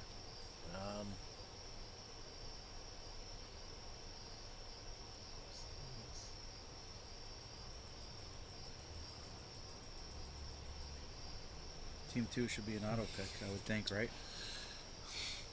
So, part of my... Well, you know what? Honestly, now that I think of it, now that you took Jonathan Taylor with the first pick, honestly, that's a team that I could somewhat see as a bit of a sleeper team, is the Colts. I really, really like when they acquired Matt Ryan Yeah. this past offseason. And like I said, even at 37 years old, I do feel like he still has something left in the tank. And honestly, one of my favorite players in the NFL, it's Darius Leonard. Oh, yeah. So, I mean, really, like, both sides of the ball, and I know a lot of people are expecting a breakout year from Michael Pittman. That was someone that I had on one of my fantasy teams last year, Josh. So... Oh, you're saying Tolbert's a sleeper in fantasy. I like Okay. that. Okay. Yeah. John, I think it looks like you have to pick all the computer teams. Oh, do I? It looks like it. No, it's not giving me the option. Oh, wait, hold on. Go into draft settings if you have to. I'm clicking on it right now. Let CPU auto pick. Yeah. Okay. All right, so Johnny takes Jonathan Taylor number 1, and then, of course, McCaffrey goes 2. He'll be hurt by week 3. We still have it on the clock for pick. Oh, there it goes. Okay. BDH, You have to Derrick do it for Henry, each third. one, John? Yeah, I have to go by each and every one and let CPU auto. There goes Okay. your boy Justin Jefferson, fourth. All right, Josh, So you're I'm on the clock now at pick 5. It went Jonathan Taylor, McCaffrey, Henry, first 3 backs, and then Justin Jefferson goes pick 4. I know I just said the Vikings are my sleeper team, but I feel like Jefferson's being way overdrafted this year. I don't get it. I know Cooper Kupp thing, Stafford injuries probably scaring people off, but man, I feel like Jefferson's being way overdrafted. I don't know. That's just me. I agree. So now I got a decision to make here. I would like to take Kupp, but I think I need a little more clarity on the Stafford stuff first. Yeah. I'm going to take Eckler here. I was going to Yeah. say, I think it's a Easy. safe pick. Yeah. So I'm contemplating picking him up with the first pick. I was between him and Cook, honestly. But yeah, Eckler, I think in a PPR is probably a safe bet there. And like you were saying, Justin Herbert MVP season possibly. All right, so You just gotta Dalvin stay on the Cook. field. That's the thing. Yeah, Dalvin Cook 6th now with the 7th pick. Najee Harris, that's who Okay. obviously I would have been targeting. Not a homer pick, just saying. Jake I mean, I that's- hear you. I mean, that's definitely their best option when, you're, like I said, the top 2 in your depth chart are Dumb and Dumber. Cooper Kupp finally off the board at 8, and now Jay Keller's on the clock at Alright. number 9. So at number 9, we have available. So, Probably going to pick between 2 Bengals here, I would think, right? and honestly, it's not as easy as it looks, but It's honestly, not easy. I know a lot of people always talk about, in that first round, you definitely want to get a good running back, so I'm going to go with Joe Mixon. Okay. All right. Had a good season last year, of course. Bengals runner-up in the Super Bowl. My bold prediction, of course, was that they will miss the playoffs. But The old Super Bowl hangover. do you know why that's not showing up, John? What's Hang on that? a second. Jake's pick?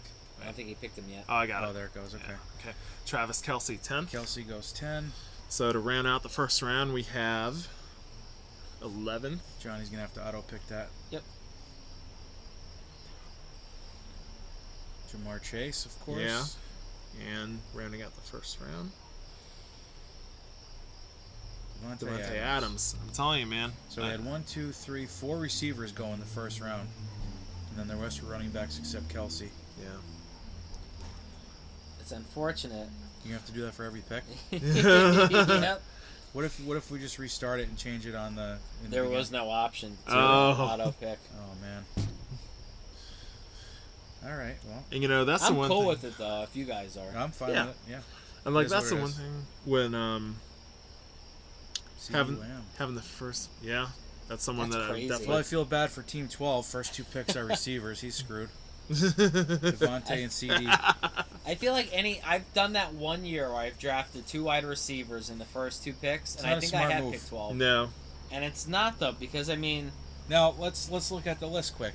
If you were Team 12 and you took Devontae and with that first pick, who would you take on the second one? oh, Diggs, no doubt. Stephon Diggs? Yeah. You want to take it back? No. I mean, if I'm going wide receiver, I'd go Diggs over No, I mean CD. if you were, would you take it back instead, or would you do? Oh, I'd take Swifty. Okay, no that's doubt. Because I mean, if I have Devontae Adams, and I'm talking Devontae Adams, Green Bay. Okay. Because But- Swift's got the ADP of 14-2, so I mean realistically he's not going for another 2 picks yet, but I get it. Right. I feel like he's Or Chubb. kind of been overdrafted too. And here's the thing about exactly Swift Okay. and Chubb. They're two really good picks, but all right, Team 11's gonna pick. Boone just said Zach Wilson left with a right knee injury. Well, you know why, right? Stifler's mom. Yeah. He's too busy. He's too busy on his knees with all those milfs in the area. These local milfs. All right, so where are we at here? How many selections we got? Yeah, there? Team So- 11's looking pretty decent right now. Stephon Diggs. Stephon Diggs and Jamar Chase. I am not a fan of that 2 wide receiver approach. Yeah. I will say that's probably not going to work No. in most leagues. Now, Team 10 is in an even bigger predicament because they took a tight end number 1. So, Oh my oh my god. God, Tyreek Hill. Tua's going to be overthrowing him before you know it. All right, Jake, you're Jake's up, on the Bubba. clock now, Okay. and he took Joe Mixon with his first pick. So now, This is does he go running back, I or think does he he look does. to? Because if you're looking at receivers, you got to scroll a little bit. I mean, Yeah. Debo's the next best. I think I ADP know where of Jake's 22. going with this one. All right, so we got DeAndre Swift, Nick Chubb. He's got to put his homerism aside, though. Which is so funny though, because in all the mock drafts I've been Well, doing, I've been Najee's getting- gone. No, I mean to take Chubb. Oh, In yeah. all the mock drafts I've been doing with pick 11, since I know I pick 11 and pick 1 in 2 drafts, I've been getting Joe Mixon and Nick Chubb in every mock draft I've been doing. Really? Yeah. Both? Yeah. Joe Mixon and Nick Chubb. Well, That's- here the only, I just want to look real quick on Joe Mixon here. 1 second. Okay, How old so- was he? 26? 26. All right, so his bye week is 10. Nick Chubb's is week 9. Jake, you know what I do? I just pick, and I'm like, you know what? If it's week 10, then chalk it up to a loss. Yep. Well, And week a lot 10, of times it turns out to not be as bad as you think it was well, gonna week be. 10 is actually What's when wrong I'm. with 1 week of a loss? I think last year, though, I had like a bye week for receivers like week 7, week 10, Okay. week 12. So All when I look losses. at the horrible options losses. available, and there's DeAndre Swift and there's Nick Chubb, I got to go with Nick Chubb. I mean, he's definitely more of a bruiser, and the thing with DeAndre Swift More is, proven, too. and he's more durable compared to DeAndre Swift, in my opinion. Which is saying something considering Chubb's hurt a lot. Yeah. So you But want it seems Chubb? it seems like DeAndre though. It seems like he misses a lot of time too. Right. So Team 8 now is Cooper Kupp and DeAndre DeAndre Swift. There he Okay. goes. I knew he wasn't going to get to me. I knew it. Team 7, Najee Harris and... Alvin Alvin Kamara. Kamara. Unless But- he's in jail. Well, I heard I haven't that, heard anything on but that. I heard Boone had Sounds a like tweet. he won't miss any games. Yeah, Boone had a tweet earlier, and it sounds like he'll miss time in 2023 instead of 2022. That's crazy. And then Team 6 takes Dalvin Cook and... And Mark Andrews. Well, that makes my pick real easy. I know who you're going with here. Aaron Jones. Yep. Mhm. Dave Jones. You're going with the 2 running back approach this year? Well, in First this 2 mock picks? draft I am, because this has been crazy with, what is it, 2 teams that took 2 wide receivers, Yeah. which I don't get. And there's 2 tight ends gone already. 2 tight ends gone already, which, I like them, but it bit me last year with Kittle and Waller, so I'm not doing that again. And Darren Waller's hurt, Yeah, so hamstring, he's but always hurt. it doesn't sound like it's anything serious. Super though. talented, don't get me wrong, one of the best tight ends Josh in the league. Allen. but- Oh, God. I want to be in this league. Yeah. Dude, Put me in this league. every Yahoo mock draft Debo. I've been doing has Jesus been Christ. just... I'm like, man, I hope all the Say it, leagues are Josh. like this. Jesus H. Christ. Put, On a look, popsicle stick. Team 4, Justin Jefferson and Josh Allen are his first 2 picks. Are you Derrick sure you're not Henry. picking these guys, John, over there? Nah, I'm hitting the So, Team 2. CPU pick. Okay. All right, Christian McCaffrey, Javonte Williams, and Johnny Glow is next. Johnny Glow's on the clock. Man, this is tough. It is tough. Because usually around here I have better options. Well, John, here's the problem. It's only pick 24. Well, I guess it lines up okay. Barkley's ADP is 24. Josh, this is what I'm about to do. I just watched him get absolutely mauled in practice the other day. Oh, God. And I'm really high on this guy this year, and I think you're gonna like my pick. Zeke? Yep. Whoa. I'm gonna go Taylor, Zeke, and then on the back around, Barkley. nope. Could you imagine? You had... Oh, Mike Evans. Could you imagine, though, if you took Taylor, Zeke, and Barkley? And they all get hurt. You'd have first-round picks. Like, if you go back to last year, they're all first-round picks. Yeah. All right, so... First 2 teams, ironically, go the 2 running back approach. Johnny got Taylor and Zeke, and then he follows it up with Mike Evans. And then Team 2 goes McCaffrey, Javonte Williams, and Keenan Allen. I like it. Mhm. That's a solid team. Very solid. Team 3, AJ Brown. Yep. But I wonder, and that's the thing, like we were talking about earlier, or Boone was talking about earlier. AJ Brown. The way that he's, like I said, he's just praising Jalen Hurts and Jesus? saying, he's praising Jalen Hurts and everything. And Boone said, honestly, when you hear stuff like that, he said it gives him like 2011 Dream Team vibes all over again. Okay, you guys are going to have to explain to me what all the hype is about Jalen Hurts because I haven't seen it. I don't see it either. Either. Sorry, Eagle fans. Sorry, Boone. But I have not seen an ounce of... he doesn't have that championship tenacity, I guess you would say, for me, honestly. I don't know. I know that everybody's high on the Eagles this year with this. It feels like the dream team all over again. It does. And I think Mike Vick is better than Jalen Hurts. Whoa. I don't think that's much of a limb, but... No. All right, so... Team 4 goes with Justin Jefferson, Josh Allen, and Leonard Fournette. Joshua Manley is on the clock. Oh, God, it's so tempting to take Barkley here. Leonard Fournette, he's a little thicker this year, Yeah. huh? He is. Playoff Lenny. You're Wow. not wrong. You helped me out last year in my other league. So at this point, I'm pretty much... I wouldn't say torn, but I'm like... I know. I'm between Barkley and Pitts. I thought you were going to go Connor. I can't that's trust an him. interesting... I mean, here we are at... What pick is this? 30... Third round. So you got 24. This is like pick 30. About 29.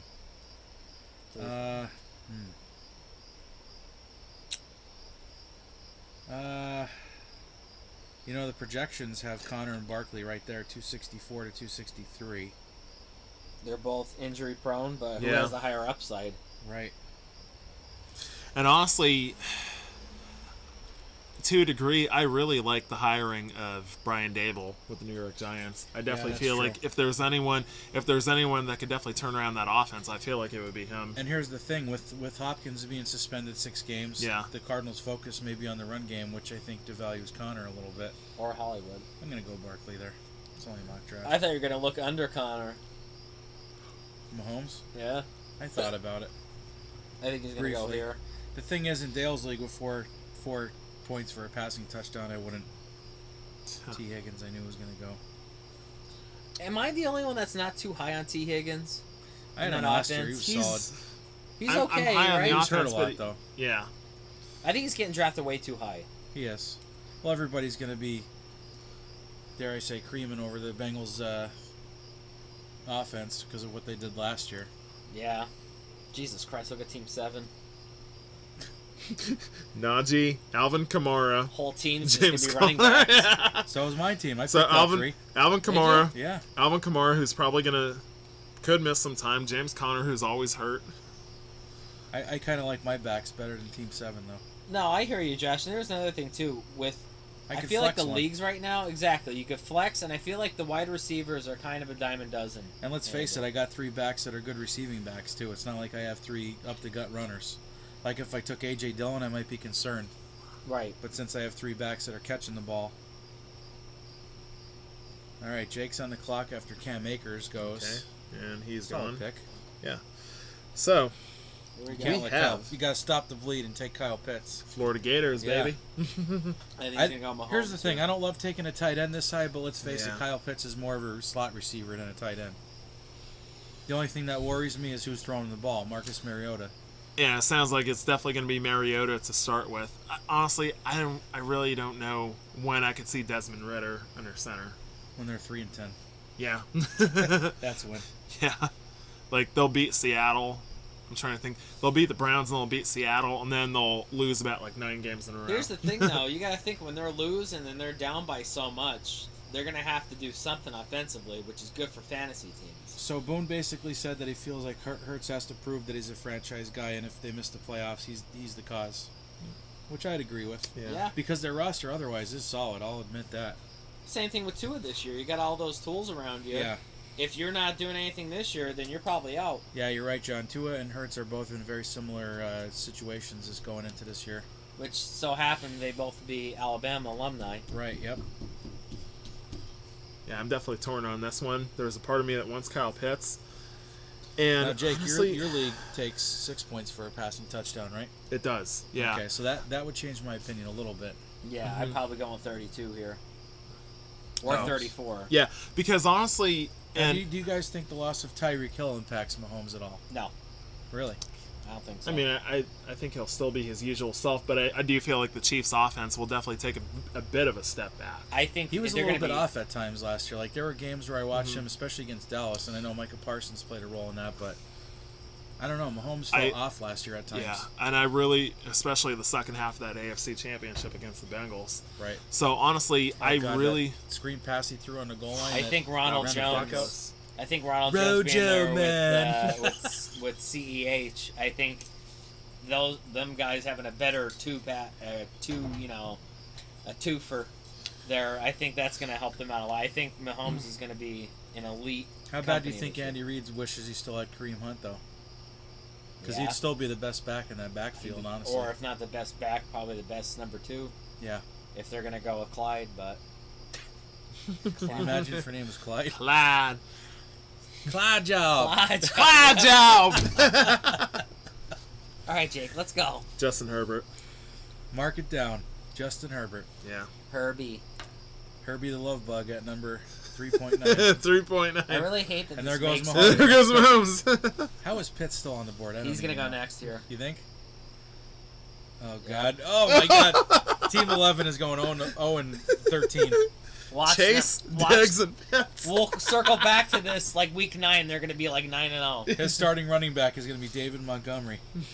Nah, Or, if you he know, I misses think out he's on going to him, go here Brees next. Hall. I think Kittle's going to go here next. You think so? Oh, Yeah. yeah. Now, where do you guys stand on the tight end approach? Not to give Scary away our Terry. secrets. Oh. Look at Team What is- 12, 3 wideouts. Jeez. Now he's going to take You know what's funny Montgomery. though? We laugh about this, but this is how some drafts go. Some people do this shit. Yeah, Rich Kreitzer in particular. Shout out to you, Rich. All right, let's see who Rich gets here on the back row. Back 9. Might as well name. Oh my You might as well God. name Team 12 Rich Kreitzer. Oh my God! This can't be. John, you're definitely putting these I'm picks literally in. hitting let CPU auto pick. There's no way you're putting these picks in. if I can't be was, real. I would be clicking that and then pressing the button here. That can't be Jake, real. watch. That cannot be real. On the clock, let CPU auto pick. CPU auto pick, and we Okay, have finally, Brees Hall. Brees Hall from Thank the God. Jets. Thank God. When Stop the bleed. Stop the Okay. bleed. You watching, Jake? Yeah. And Guys, Josh? for those of you that can't see this, Team 12, you ready for this team? Devontae Adams, CeeDee Lamb, Terry McLaurin, and Deontay Johnson. You know what they all have in common? They line up at the outermost part of the field and play wide receiver. That's not going to work. That's not a sound strategy, I don't think, boys. Not at all. Travis Etienne, I like that pick. Oh, me too. I like that. You Yeah, gotta I remember like. he missed all of last year. Look at Team 10 though. It's like they have like a KC love. Yeah, a little Yeah. KC Clemson love. Backup All right. quarterback, Trevor. Now here's Jake on the clock. I really don't think he wants to take David Montgomery. I don't. I'm not feeling that. Yeah, pick. I'm not taking David Montgomery. He's Nah. probably, if I know Jake, he's eyeing up one of those elite tight ends there in Kittle or Waller. I'm thinking Waller or Waddle. Waddle's a good You pick. read my mind perfectly on Jalen Waddle. It's No. because we're lovers. For a rookie, he had over 100 It's- receptions last year. Yeah. And I think the reason, and I know what you're probably thinking, why the hell would I pass on George Kittle? But it's just that uncertainty with either The Jimmy injuries, Garoppolo, Health. or Trey Lance, because I read that. I don't like Kyle- Trey Lance at all. Oh, I don't sorry, see I it don't either. like him. Because I read that Nothing Jimmy personal, but is the 4th string quarterback on the 49ers right now. And by the 30th, he could be a Ram, he could be a Brown, he could be a Seahawk. Who the hell knows what's going pretty to soon happen? Joe Montana and Steve Young will be ahead of Garoppolo. Joe And Colin Montana. Kaepernick. Mm-hmm. Let's not forget about him. So, yeah. I'm sorry, Joe Montana. Jalen. You know what's funny? Jalen They have Waddle it is. Jalen Waddle. Like every ESPN insider analyst that does all the fantasy stuff, they're saying that he's gonna have the worst year ever. Who, Waddle? Yeah, Why? I don't know. He's Because of got Tyreek. Sophomore slump. Well, he's got Tyreek and Cedric Wilson to draw It's coverage. the with. matter of Tyreek coming there and the sophomore. I was slump. actually more pissed that Dallas got rid of Cedric Wilson over Amari Cooper because he was a star in the making, I think. There goes Montgomery, thank God. Team 7. Let's. So see Jake Waddle didn't do pick. too bad there with his first wideout being Waddle. I mean, that's pretty solid. I like Not that. bad. Usually in my mock drafts, when I've been pick 11 or 1, Waddle's always still been there around Yeah. this round, which is crazy.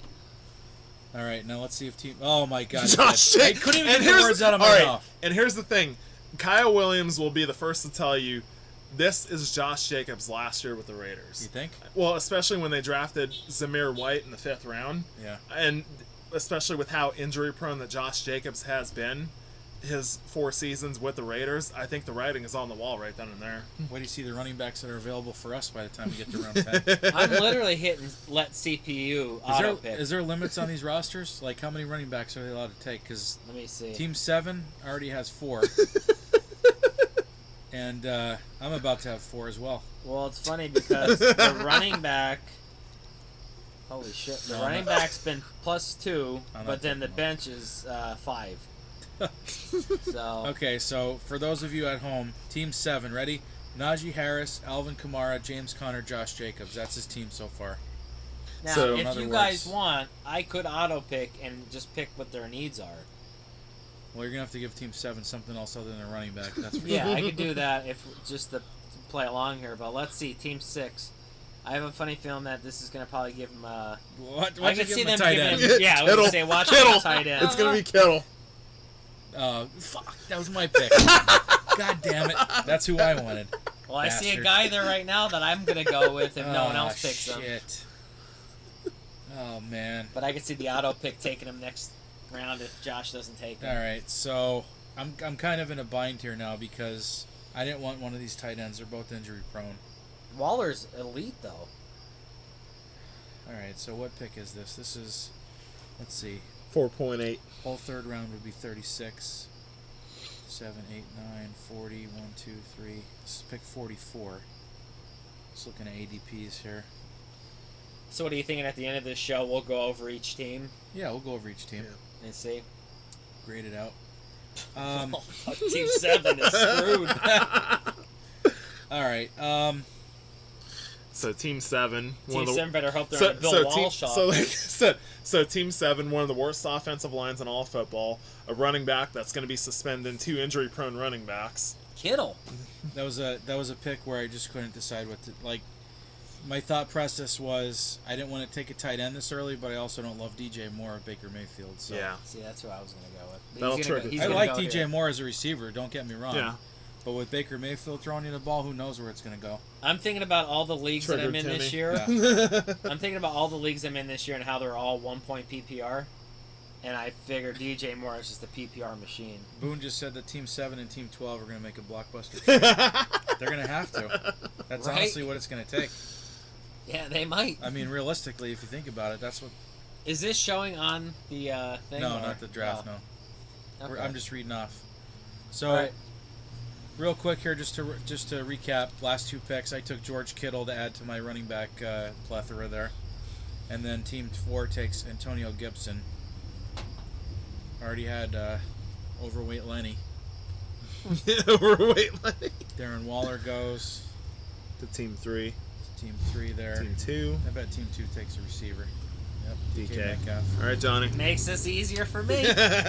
Your boy's there. He slipped. Oh man, that's Now, who if I he was was there looking at. in your shoes, if he was there, I would take that. Mike Evans and DJ Moore, you could do a lot worse than that. So you ready for this? Oh, no. Okay, Okay. and another one. Another flexi.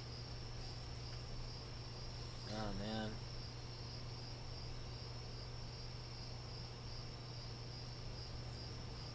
Oh, Kyler Murray. Mm. He's gonna have a good year, man. I'm telling you. No, I don't think you would do that in Dale's league, though, would Oh, you? 100%. Really? 100%. Wow. Okay. If now here's the thing, I don't know if people in our league now, maybe in Adam's league that we're in, Pat Mahomes got picked up last year in like the 2nd round, Right. and Well- that guy won it. We'll have to let Boone weigh in on this, but so far Johnny's team is Jonathan Taylor, Zeke Elliott, Mike Evans, DJ Moore, and he just took Kyler Murray in the beginning of the 5th round. And now Team 2 is on the clock. Last 2 picks are receiver, first 2 were running back. This is probably gonna be Lamar. They're a pretty balanced team, so whoever they take. Jerry Judy. Not a bad pick if he stays healthy. Yeah. Well, Tim Patrick's out for the season, so Yeah. torched the Cowboys last year, of course, before he tore his knee up. Oh, Hollywood. trying to go for that handcuff. Trying to go for that handcuff. Also a very good pick.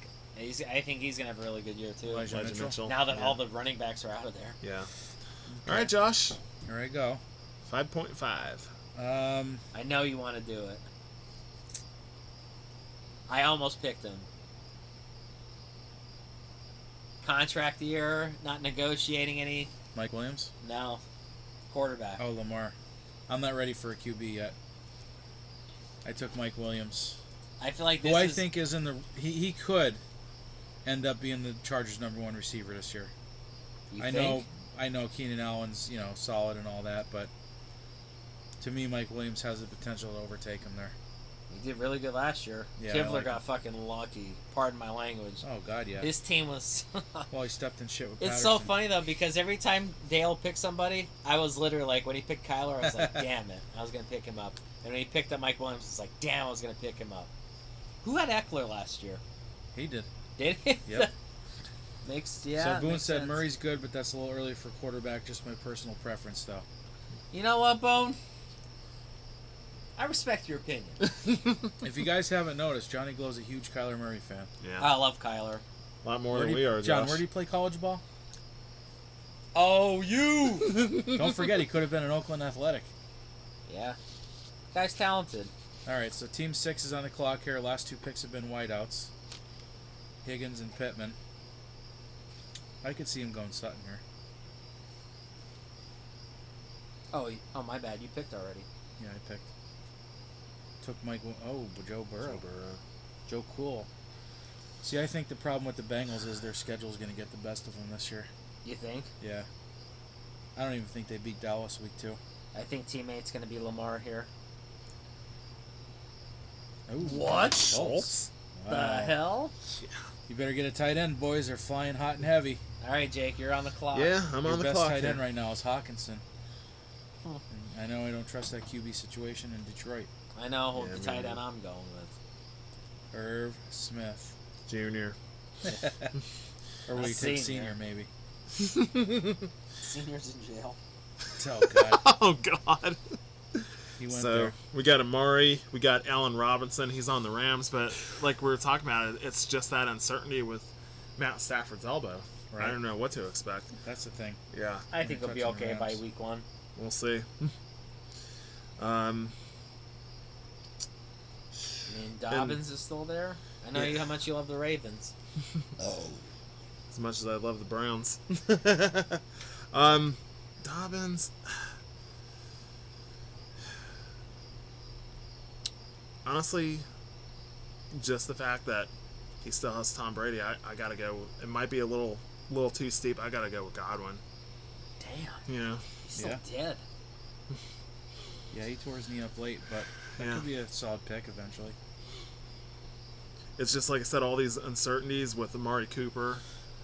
Like I said, the suspension to Deshaun Watson, and then of course Allen Robinson. Well, that's the That's thing. why I have the skepticism with those picks. We hopefully know before our drafts what the status of Deshaun Watson is. Like I said, Yeah. I would say brace for him missing the whole season, but that's not a good... Jake picked Chris Godwin. We had Clyde Edwards-Helaire with Team 10 and Team 11, Lamar Jackson. Right. Team 11 might not be looking too bad right now. Let's just hope this Brees Hall hype train is... Yeah, that's the thing. He's going to be really weak at running back. Yeah, He's going to be looking for that trade, John. I'll trade. So he goes down to Team 7 and maybe Jeez. offers Team 12. Stephon Diggs for Alvin Kamara. All right. Let's All right. look at Team 12 for a second. Oh, good. Devontae Adams, CeeDee Lamb, That's not Terry McLaurin, That's not real Deontay life. Johnson, Amari Cooper. Hit it, Johnny. If they don't draft a running back now, I'm drafting for them for the rest of the night. That can't be real. It's going to be Allen Robinson, Miles Sanders. Finally. That's Watch. actually kind of a steal in the 6th round, to be honest. It is. That's who I've usually been getting in the 5th and 6th round. I'm I not kind of saying went I would- high with Kyler. Yeah, I'm not saying I'd take him like 3rd round, but beginning of the 6th, that's kind of a steal. J.K. Dobbins, solid pick. Team 11's I'll be not curious to looking too see bad. if he starts on PUP or not, though. See if Rappaport was right about that report that he put out there. Yeah. Well, I think they said he was coming off of it. Was he? Mm-hmm. Michael Thomas, Gus potential Edwards comeback is- player of the year candidate. Yeah. Well, Josh, I know you're not big on Jared Goff, but I'm really big on this guy, T.J. Hawkinson. I feel Yeah. like he's definitely one of the more underrated tight ends in the league. Yeah, definitely did good for me last year before he got hurt. Well, yeah, did great for me last year. Hmm. I ended up in a great last place last year. T.J. Hawkinson, Aaron Jones, Josh Allen, Stephon Diggs. I thought my team looked great.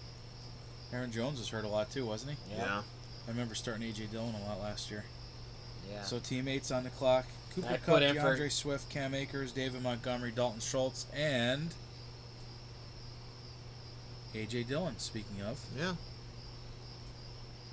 now Team 7 cannot go running back again. Okay, Brandon Cooks, and then Team Hell of a 6. PPR machine. Team 6, Darnell Mooney. Hey, it's the Jason Boone. Yeah, I remember last sleeper year. of the year. It's probably his favorite wide receiver this year. All right, so I am not buying the Jalen Hurts Kool-Aid. Sorry on that one.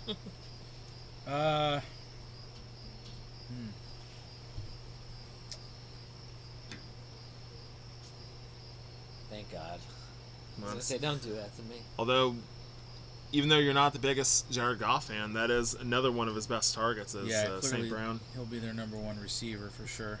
Hopefully, teams 2 through 4 don't pick the guy I want right now. Now, the thing is, if we had more clarity on Stafford's injury, I'd probably take Robinson there. But Me too. the thing is, we just don't know on that.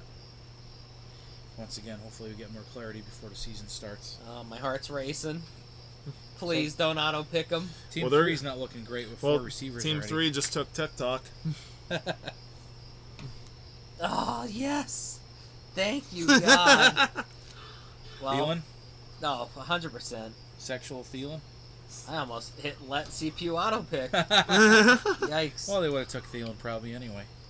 They probably would have. So I'm taking Thielen, not as a homer, but because he's always just every year he's money. Yeah. PPR machine. Yep. And And he follows that up with? I'm gonna follow this up with. Man, I was gonna go running back here. Okay, Boone did confirm they took Dobbins off Pup. Yep. And he likes the Cardinals, but just thinks they're historically in a tough division with the Niners and Rams. So I agree with that. I'm a type of Definitely guy. don't have to worry about the Seahawks this year. No. Or for a while. Right. I'm a type of guy right now that I want to fill out my running backs, but I might wait on it. But I know this tight end is gonna have a decent year, and it's not Zach Ertz. Oh. I'm high on the Dawson Sleeper. Knox train this year. Like it. Before we end the show, we're going to have to get Super Bowl predictions because this will be our last one before football starts. So I'm in. Well, there's a good portion of my Super Bowl prediction right there. Bills? Yeah. Yeah, I agree. Team 2's not looking too bad. Devontae Smith. It's balanced, but I don't like that Hurts pick. I don't love it, I should say. I could be proven wrong. Good pick there with Damian Harris. Okay, and then Dallas Goedert. So I'm on the clock. Currently have Austin Eckler, Aaron Jones, Saquon Barkley, George Kittle, Mike Williams, and Amon-Ra St. Brown. Just I mean, do it'd it. be I easy know to you take want Hopkins to. here, but They'll go under him. He's gonna have a great year. let's see. He's feeling a little dangerous. Yeah, I knew that was coming.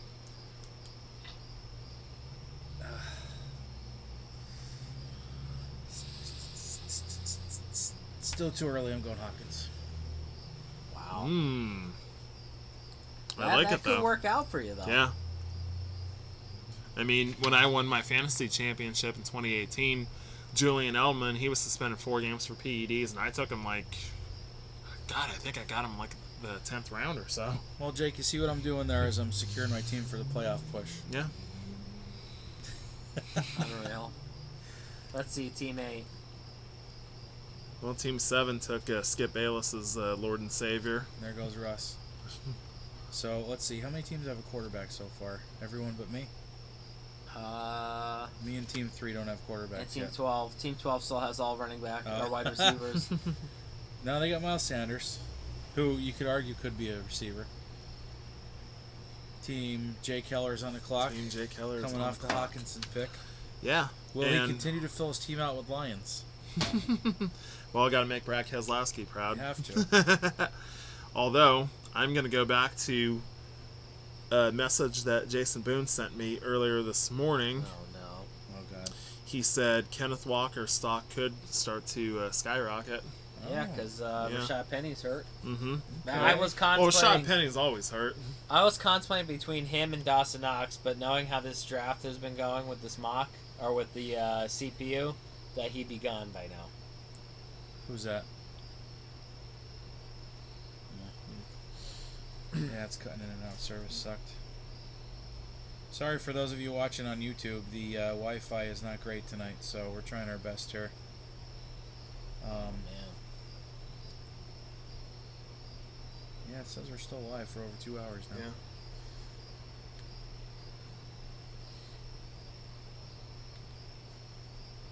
That was the one fear I had of sitting out here doing this, was the Wi-Fi connection.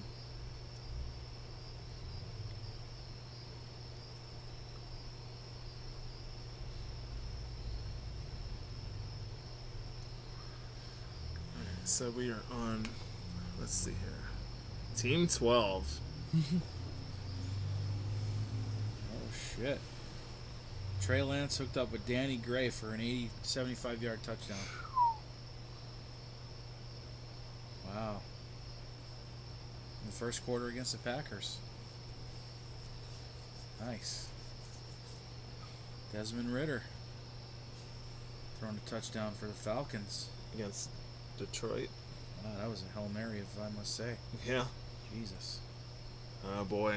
Your next tweet available. See now, Skip Bayless. Wait, let's see here. Let's see what Skip has to say. Trey Lance just bombs away to third rounder Danny Gray for a 76-yard touchdown. Trey L. Jimmy G. Senile Skip Bayless. Gotta love him. All right, so the last three picks have been Cordero Patterson to Team 10, Kareem Hunt to Team 11, and Tony Pollard to Team 12. So, needless to say, Team 12 is kind of screwed. Yeah. I mean, they got a lot of trade bait, Yeah, though. Kenneth Walker. Oh, okay. Wow, look at all those running backs Boone going, man. convinced me. I like the Tony Pollard pick. Me too.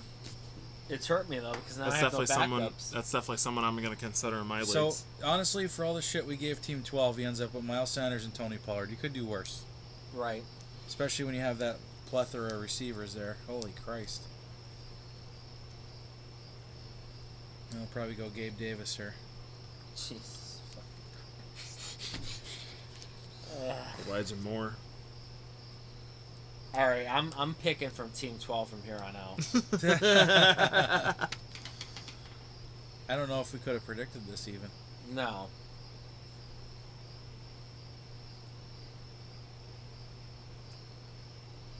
Oh, there goes Gabriel Davis. Damn it. If anyone picks like Team 12 does in our drafts, they're Love out. it. Love it. Like I said, though, you could do worse than, Miles Sanders and Tony Pollard. Oh, there goes Drake London, thankfully. I see a good pick here for you, Jake. Yeah. So, available, we have Dak Prescott, Zach Ertz, Hunter third down Renfro, Trey Burks from the Tennessee Titans. Woo! Devin Singletary. Those are amongst some of the notables. Well, I'm going to go with a guy that I'm very familiar with, and I'm going to say Hunter third down Renfro. Solid pick. I'm telling you, I definitely expect a lot out of the Raiders this year. Oh, yeah. I definitely see them making the playoffs. And here's my bold prediction. Another bold prediction that I have in mind is the Raiders, for the first time in 20 years, they win a playoff game. Wild card round. Looks like a torn ACL for Zach Wilson. Really? Yep. this time. And here comes Joe Flacco. You know, it's funny though. They were saying about that. Robert Saleh was saying about Joe Flacco. He's like, man, this guy's still great. Yep. Team 7's on the clock coming off the Tom Brady Well, pick. damn. Maybe Jimmy G goes to New York. Wow, we got a string of... Well, Robert Saleh was the defensive coordinator in San Francisco for a long time. And one of my coworkers, Fishboy from KRZ, big 49ers fan, he said that all the way back in the springtime that Jimmy G was going to end up on the Jets. Damn. So, Fish might have been on to something there. Fish boy. So Boone just said he likes Pollard more than Zeke for the ADP. Which I could see. Yeah, I agree with him. It's iffy. I don't know, John, to get Zeke at the end of the second round, though, they could do worse. That's solid. True.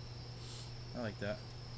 So we got Team 7 on the clock here. Devin Singletary. I'm not sold on him. No. You can turn him around. He was I only like good James his rookie Cook year. more. Yeah. Rashad Penny.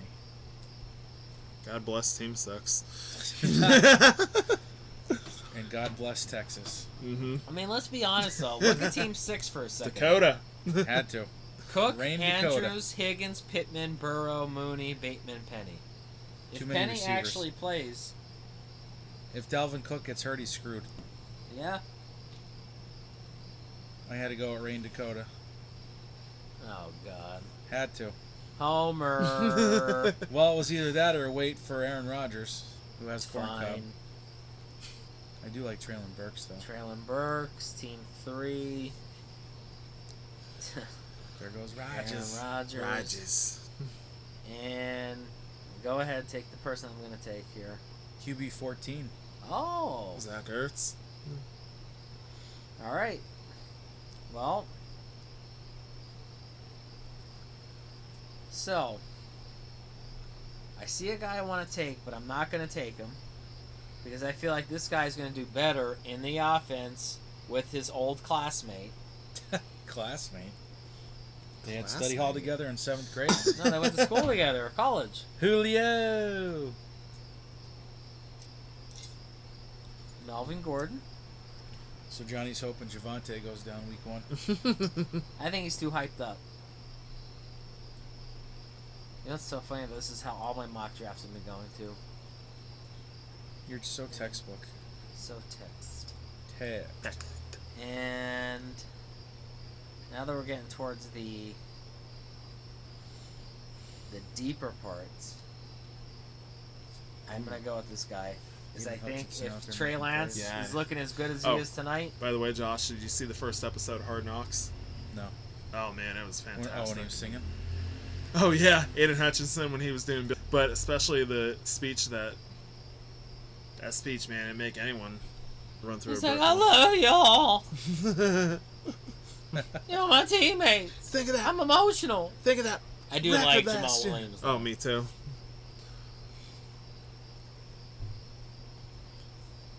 Alright, so we're on to the 9th round, just like that. So Garrett Wilson goes to Team 2. Team 3, we have Aaron Rodgers, followed up by Chase Edmonds. Team 4, Traylon Burks, Alan Lazard. Not a bad pick. Yeah. Aaron Rodgers loves him Okay. this year. What you doing, Joe? I was My like, bad, whoa, dude. wait a minute. I don't Yeah. Wait a minute, I want 2 QBs. Even though you had him last year. I'm going with James the Bills' Cook? best running back. Whoa. Good pick. Yeah. I think he's going to end up starting there, and I'm saying that as a homer. You guys I didn't think take it's any in the Jets, Cook did you? blood. I didn't. Why, who died? Well, Zach Wilson's torn ACL. Joe Flacco, MVP. No, they Comeback need to player of the sign year. Colin Kaepernick. That's what they need to do. That's what Shannon Sharp will tell you. I wouldn't doubt it. Yeah, because Boone reminded us to forget about Elijah Moore and Garrett Wilson now. I think they'll still... I mean, I like Chris Olave, Chris though. Olave, that's who I wanted. Mike Gesicki, good tight Mhm. end. Penn State's turning into tight end U all of a sudden with him and Fryermuth. Mm-hmm. The Muth of Luth. And now that you mention that, There goes Jake. mm-hmm. The Muth of Luth. The Muth and Luth. Homer. Mike Tyson will be drafting Fryermuth in all his fantasy. What was My that, John? back's broke. What'd you say, Johnny? Homer. Finally, Team 10 takes a second quarterback. Jesus. Hey, he's just getting his bench ready. His bench. Bench. Derek Carr, another quarterback for Team 11. Yeah, if Kelly was still watching, she would say, "My man crush, Derek Carr." There goes Trey Lance, finally. Oh God! Team 12 takes a QB. I know Last that he one. just had that 76-yard bomb to Danny Gray, but I just it's Yeah. preseason. Thrown It's against there. it's just like everyone was trying to christen Malik Wallace last night. I just you can't get behind preseason. Right. Exactly. It's practice. We're talking about practice. Sean Rosansky knows that whole rant word for word. Does he? Mm-hmm. Well, I mean, Allen Iverson, that was his guy growing up. Yeah. The ants. Well, there's another Homer pick gone for you. Yeah. Well, I didn't want TikTok 2.0 anyway.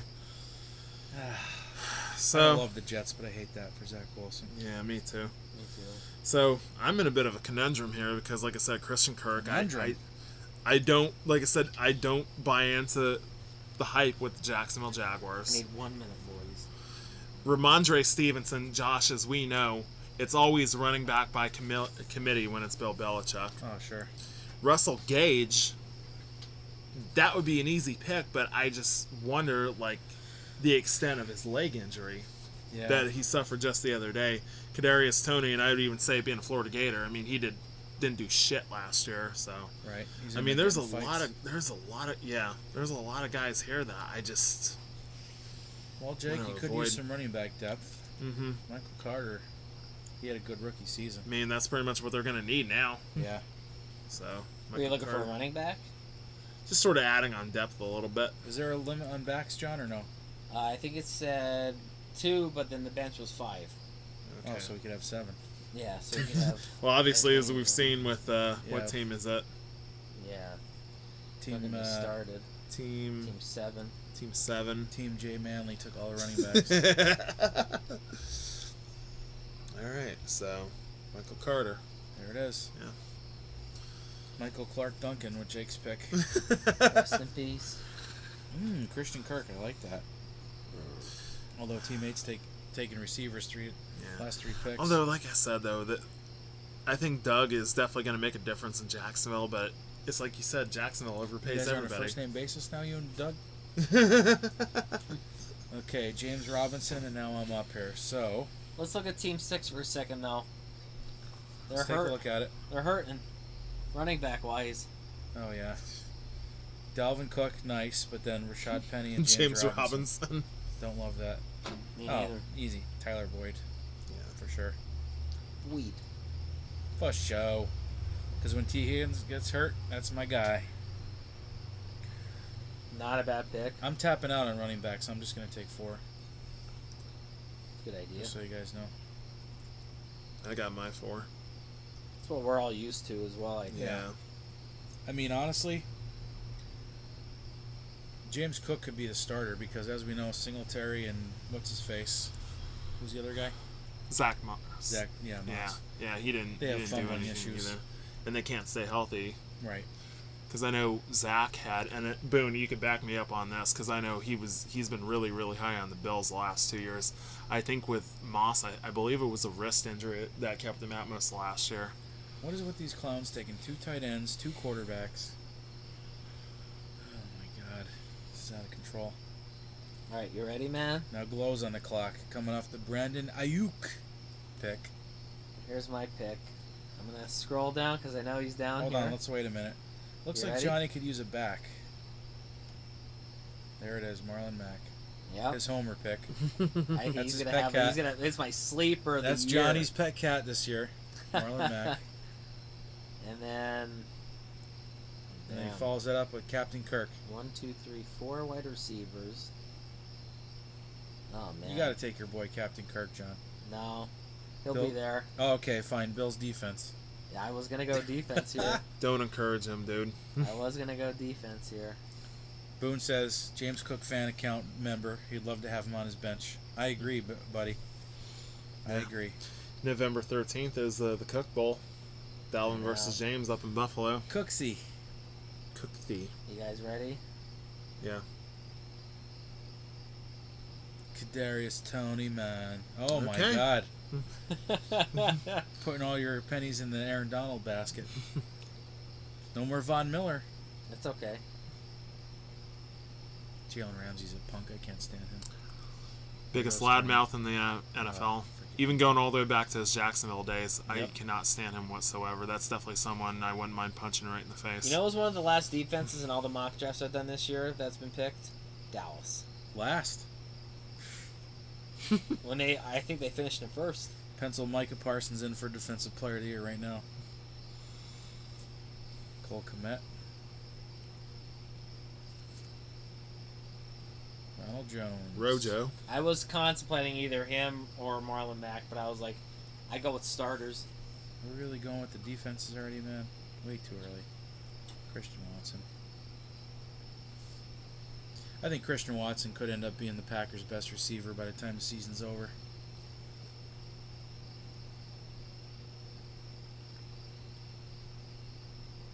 I mean, Aaron Rodgers makes everybody on that team look great. I just can't go there with the defense just yet. There goes Captain Kirk. Kirksey. So, Captain Kirk or Tom Brady week 1? Who the Vikings playing week 1? Green Bay Green Bay. at home. And then I'm going to Definitely go Kirk. Tom Brady. Really? Against Dallas? Yeah. Ooh. Tom Brady, they're going to... I Well, hope actually, now Parsons that I'm sacks thinking his about ass it, like 5 fucking times. I think Tom Brady starts off slow. And then everyone's like, oh, he Well, should yeah, have stayed especially since retired. he's taking a leave of absence. He should have stayed retired, and then he's going to go off and win a Super Bowl. Jake took the Bills' defense. Mm-hmm. Jake. Riding that Von Miller train. Riding that Von Miller train. I heard that's what he does. He follows Hi, Von Miller. Uncle Wherever he Dave. goes, that's the fantasy team he drafts for Me? defense. Yeah. That's your motto. Well, I did draft the Broncos defense a few times here and there. See, I told you. You're the Von Miller tiller. Who the hell is that? Rashad White with a CH? Never heard of him. Oh, Jesus. that's another one that Boone mentioned of is like a possible sleeper, especially with Leonard Fournette. All the reports about him being overweight. Playing So- offensive guard instead. Yeah. Well, he might have to play center because they've already lost 2. Yeah, they lost. You know what, though? Honestly, oh, God. Tua and Trey Lance. All right, Team 12 is finishing last. I'm calling Cut it him now. off.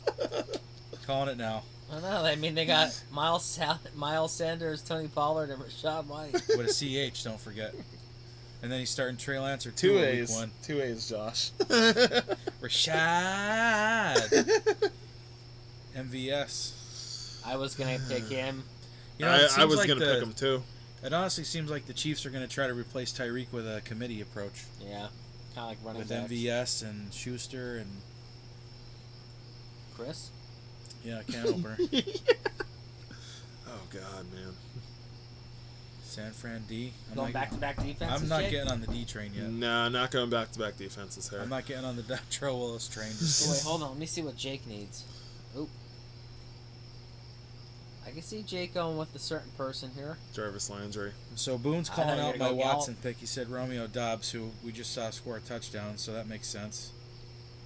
Yeah? Yeah, I like the Dobbs pick.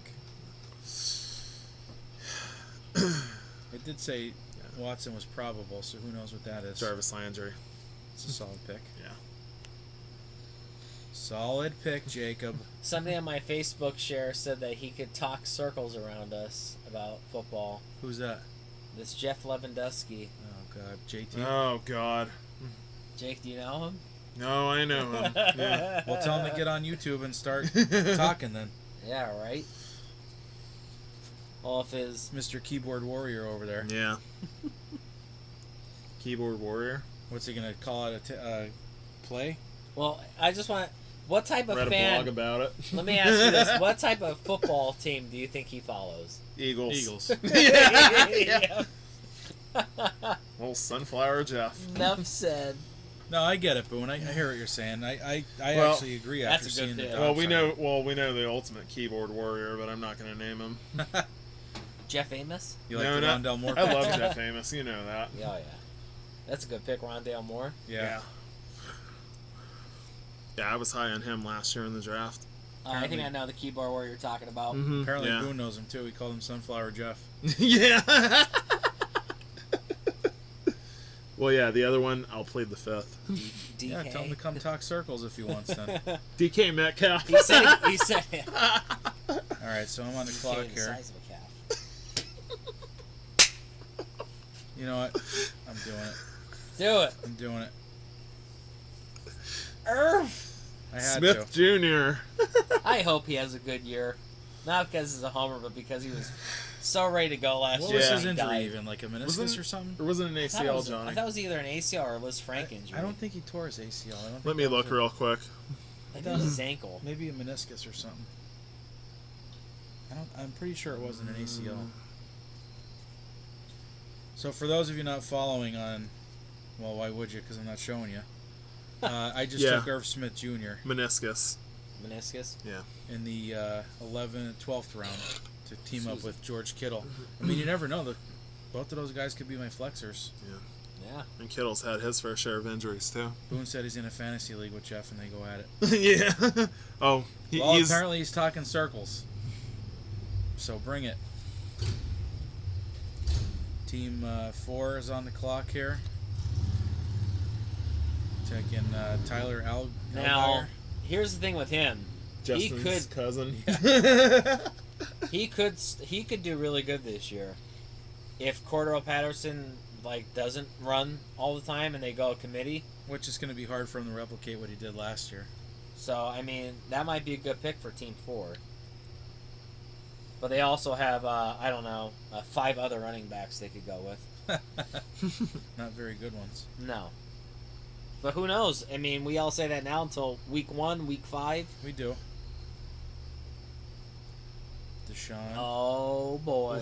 That's a wasted pick.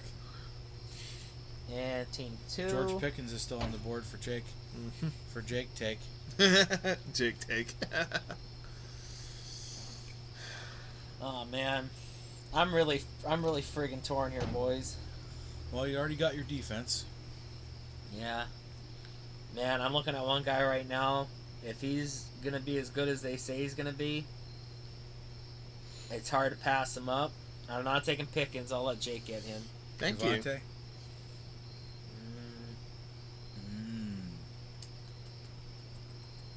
Man, there's so many kickers and defenses in the way. There is. I'm not even worried about kickers. Do we I'm eliminate not them in taking both Tolbert. leagues? Does Adams League still have a kicker or no? No, Okay. just defenses. I'm going to take him, and not with my heart, but with my mind. If he stays healthy and he starts healthy, the way I've been watching him in training camp, talking with all the wide receivers coaches,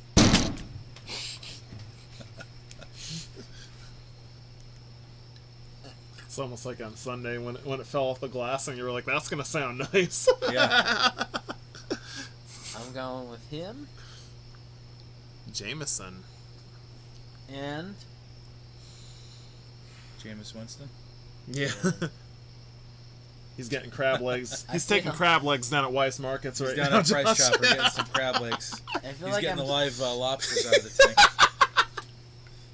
Hey man, Hey, man. think I'm- And I think I'm still good to go with backup quarterback, so I'm gonna go with this gentleman who hasn't steered me wrong. you in can't. any Captain fantasy Kirk's league. already gone. Tyler Higbee. Tyler Higbee's your backup quarterback? No, I said my tight end. Oh. I said backup. I said I think my backup quarterback would be okay if I Oh, can still okay. wait, I see what you're saying. but I thought you meant you were taking a backup quarterback. not gonna be like friggin' team 3 here. Team 40 burger. All right. Oh, first Oh. kicker off the board, Evan McPherson. Oh, God. Florida Gators. I'm not touching any kickers. Jahan Dotson. That's Okay. who I was gonna go with between him and Jameis. Yeah. Nice Jameson. late round flyer. Mm-hmm. Wow, Desmond Ritter through the game there. Oh. Sorry, Jake. Really? Yep. Oh, well. It is what it is. What happened with Desmond Ritter? He threw the game winner against Detroit. Good for him. I mean, that's like It's like winning Okay. the Special Olympics, but How many running backs are we allowed in Kilvers League? 5 or 4? I thought it was 4. Oh, taking Julio Jones. Screw that. Easy.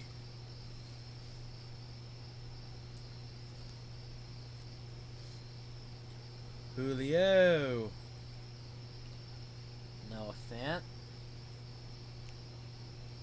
I like Noah Fant. The number 1 pick for kickers. Trace Yeah. McSorley plays for the Cardinals now. Yeah, I know he was with the Ravens for a while. Speaking of the Ravens, Threw a nice pass to somebody. Not sure who. Some white guy nobody's ever heard of. aren't the bathrooms available? Ice in his veins. Mr. Daniel Carlson from the Las Vegas Raiders. Hell yeah. hmm I think, what was it? He nailed 5 game-winning field goals last year, Josh? You know, honestly, Gruden and Mayock did a pretty decent job while they were there. It's Yeah. a shame how that all went down. It was like Kyle was saying, I mean, God, that 2020 draft class, like all but 2 of them are gone now, Right, you know? right. And honestly, it's like I was saying when we did our show back in January, just the fact that they even had a shot to make the playoffs with Bisaccia, how he kept that team together was outstanding. Yeah. So that's why I was sort of partial for him being considered for Coach of the Year. I knew that he wasn't going to get it, but I'll tell you what, though, I feel like Josh McDaniels definitely learned a lot from his time with the Broncos, the Rams, when he screwed the Colts over at the 11th hour. Yeah. I'm telling you, watch out for the Raiders this year. Boone finally got to our lobster comment. He's got the crab legs. He's on the run. So, let's take a look at Team 10, who's on the clock right at the moment. Yeah. First pick, Travis Kelce. Goes Tyreek Hill, Pat Mahomes, ATN, Edwards-Helaire, Michael Thomas, Cordell Patterson, Drake London, Stafford, Claypool. Damian Pierce Pierce, and Sam Niners Frenzy. defense. Sounds like a bunch of All injured right, guys to so me. I will do this in place of Johnny. Auto pick his ass. Yeah, how to pick his ass. Harrison Bucker. Yes. My last couple Team picks are 11, going to be skewed a little. 'cause Matt I'm not Prater. taking any kickers. And then Team 12, Chargers D. defense. Mm-hmm. Which, this is going to be a nice year for Khalil Mack to see what he's got left in the tank, Yeah. if anything. I know Kyle said that that's one pick that he wishes he could have had back was when Gruden traded him to the Chicago Bears. He absolutely hated that. Yeah. Yeah, that was a terrible Oh. trade. Gruden's second stint with the Raiders was nowhere near as great as the first one was. And now watch him get rid of Roquan Smith, too. That would be a huge mistake. Coming to Pittsburgh, baby. I wouldn't Get him mind out of the NFC North. Yeah. Yeah. Get him in the AFC North. I mean, between him and Fields, that's pretty much all they have. Yeah. I mean, Montgomery was pretty decent. But he was He injured was hurt too. a lot, yeah. Yeah. No more Robinson to rely on. Cole Kmet might be their best offensive weapon. And Mooney. And even that's Mooney, questionable. Yeah. Can't go wrong with those Notre Dame tight ends. Boone. I don't know who the hell that is. Jose. Jose Azario. I stay away from Tampa kickers after Yeah. what's his face that they took in the second round. Yeah, the one from Florida State. Right. Wasn't it I forget the his hell was name. his name? It was like a long Jeff Spanish Lewandowski will tell us because he's running circles around because he us knows now. everything. Yeah. Yeah. He and the other keyboard warrior that we were referring to, they know everything. They know it all. He goes by the name of Poley. Yeah. Like Roly Roly Poly? Poly. Roly poly. Yeah. Yeah, we saw him a time or two over at Lomans. Oh, yeah. Yeah. Kenny Galladay goes 14-3 to Team 10. Yeah, and he'll have 0 touchdowns again this year. Now JT Heller's on the clock. JT Heller is on the clock, and JT Heller is taking JTLer is hung. Don't forget the Muth is already Luth. the Muth is already loose. JT Heller is taking. Sound like Dusty Rhodes. So, like I said, I'm still not sold on Trevor Lawrence. Oh, boy. Jameis rolled his ankle the other day. I guess that's when he was taking the crab legs from Wise Markets. I'm going to go with old Matty Ice as my backup. Ooh. I was looking at him. I was like, he'll still be there. Tell you, man. Sam I Bradford's got- still on the clock. I got a good feeling about the Colts this year. Yeah, I like the Colts. Young Ho. You could make the argument Wentz held them back last year. Oh God, yeah. And that's the unfortunate thing. When I look at Washington's schedule this year, I feel like their schedule is capable of them being a wild card team. But everything I've heard out of their training camp so far is that he's been horrible, Yeah. absolutely horrible. Music to my ears. Incomplete. Well, yeah, music to your ears, but yeah, incomplete passes, interceptions. So Carson Wentz, like I said, that's basically going to be the death of Washington this year. And unfortunately, if they have another year like they did last year, then you know Ron Rivera is going to be on the hot seat come 2023. Oh, sure. Yeah, because his No whole doubt battle about with cancer is over, so they're not gonna really care about him too much anymore, right? Had to go with the Cowboys D. Just had to do it. So before Josh's pick, Trevor Lawrence was picked with Team 6, Njoku with Team 7, and Young Ho Koo. Sean Rosansky's favorite kicker. I course. actually think he's solid. Oh, He is. I think he's one of the more underrated kickers in the He NFL. is. He really is. I mean, let's face it, that's probably the best player they have right now, aside from Cordero. Yeah. Maybe Desmond Ritter, the way he played. Yeah. What's with these I think he had 2 kickers? tutties. I don't think Mariota is going to be the starter for long after No. tonight. Poor Arthur Smith is in a world of hurt. Yeah. All right. He'll be getting fired next year. So Johnny's last 2 picks. Where's my guy? Was he taken yet? Vikings defense is still there. No, I'm good on that. I guess I'll take a kicker here. Dicker the kicker. Chris Boswell. No. No, thank you. Dude, he's The Boz. he's one of the most underrated kickers in the NFL. Wait, Jake, let's what see were your here, thoughts on Chris. Heinz Field being renamed? Well, you saw it or you heard it today when I was on the radio. That was already my first flub of the year when I was like, the Steelers, they're playing the Seahawks tomorrow night at Heinz Field, and I'm like, oh, God, I forgot. Well, that's like when Yeah. we had to call the Chargers the Los Angeles Chargers. Or San the Diego. Oakland Raiders. Right. Yeah. It's almost kind of like I remember when Brad Keselowski, when he won it at Atlanta in 2017, and it was the first year that Monster was sponsoring the series. And he, Remember those days? and he said, he's like, it feels good to win a sprint cast. I mean, Monster. He's like, there's my first flub of the year. God, what'd I give to see him in Victory Lane again, Where'd they man? put that ketchup bottle?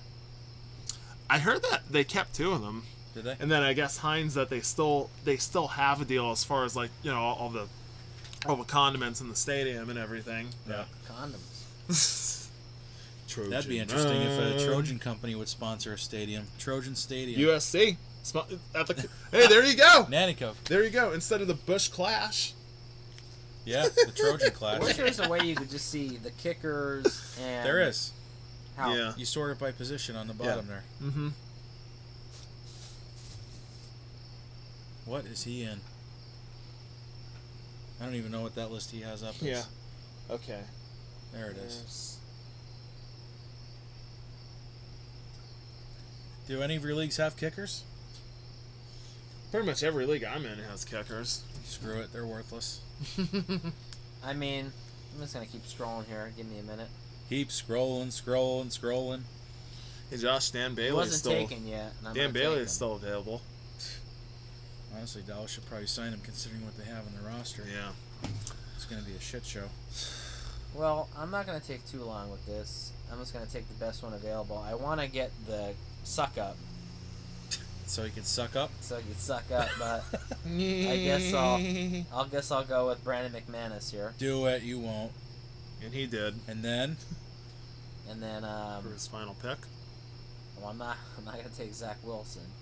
Just do it. I need a backup quarterback. Colin Kaepernick. Oh, God. Is he on the list?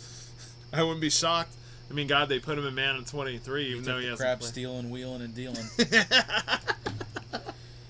Jameis Winston is a crab stealing, lobster peeling, Scumbag. pizza Son of a crust gun. eating. And he likes to do this. Yeah. Eat those dubs. All right, team Hey, 2. that's the real 30 for 30 when you think of it. Packers defense. What the hell? Yeah, they're one of the I mean, worst. was he taken? No, he wasn't taken. Who? Suck up. Was he I Liam couldn't Neeson? find him though. Suck up. Team 3, I Denver couldn't find Greg D. Joseph Yeah, either. Lutz, Myers, Gold, Suckup's still out there. That's what I would have went with, but Yeah. I'm not gonna waste time. I'm not taking him. Boswell's still out there. Yeah, Just saying. All right, I'm on the Thanks. clock now I'll pick for you. with my final pick. I'm taking Mac Jones. Ooh. Maybe it's because I'm like the head of this draft or whatever. It wouldn't let me look at that way. I don't know. All right, Oh God, Blankenship. Rodrigo. Hey, he might be good this year. He was good last year. Yeah.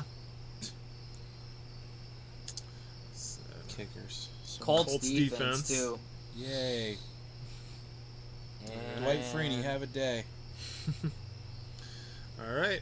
I see your Mac Jones, and I raise you Devontae Parker, Ooh, and I am done. Dunzo.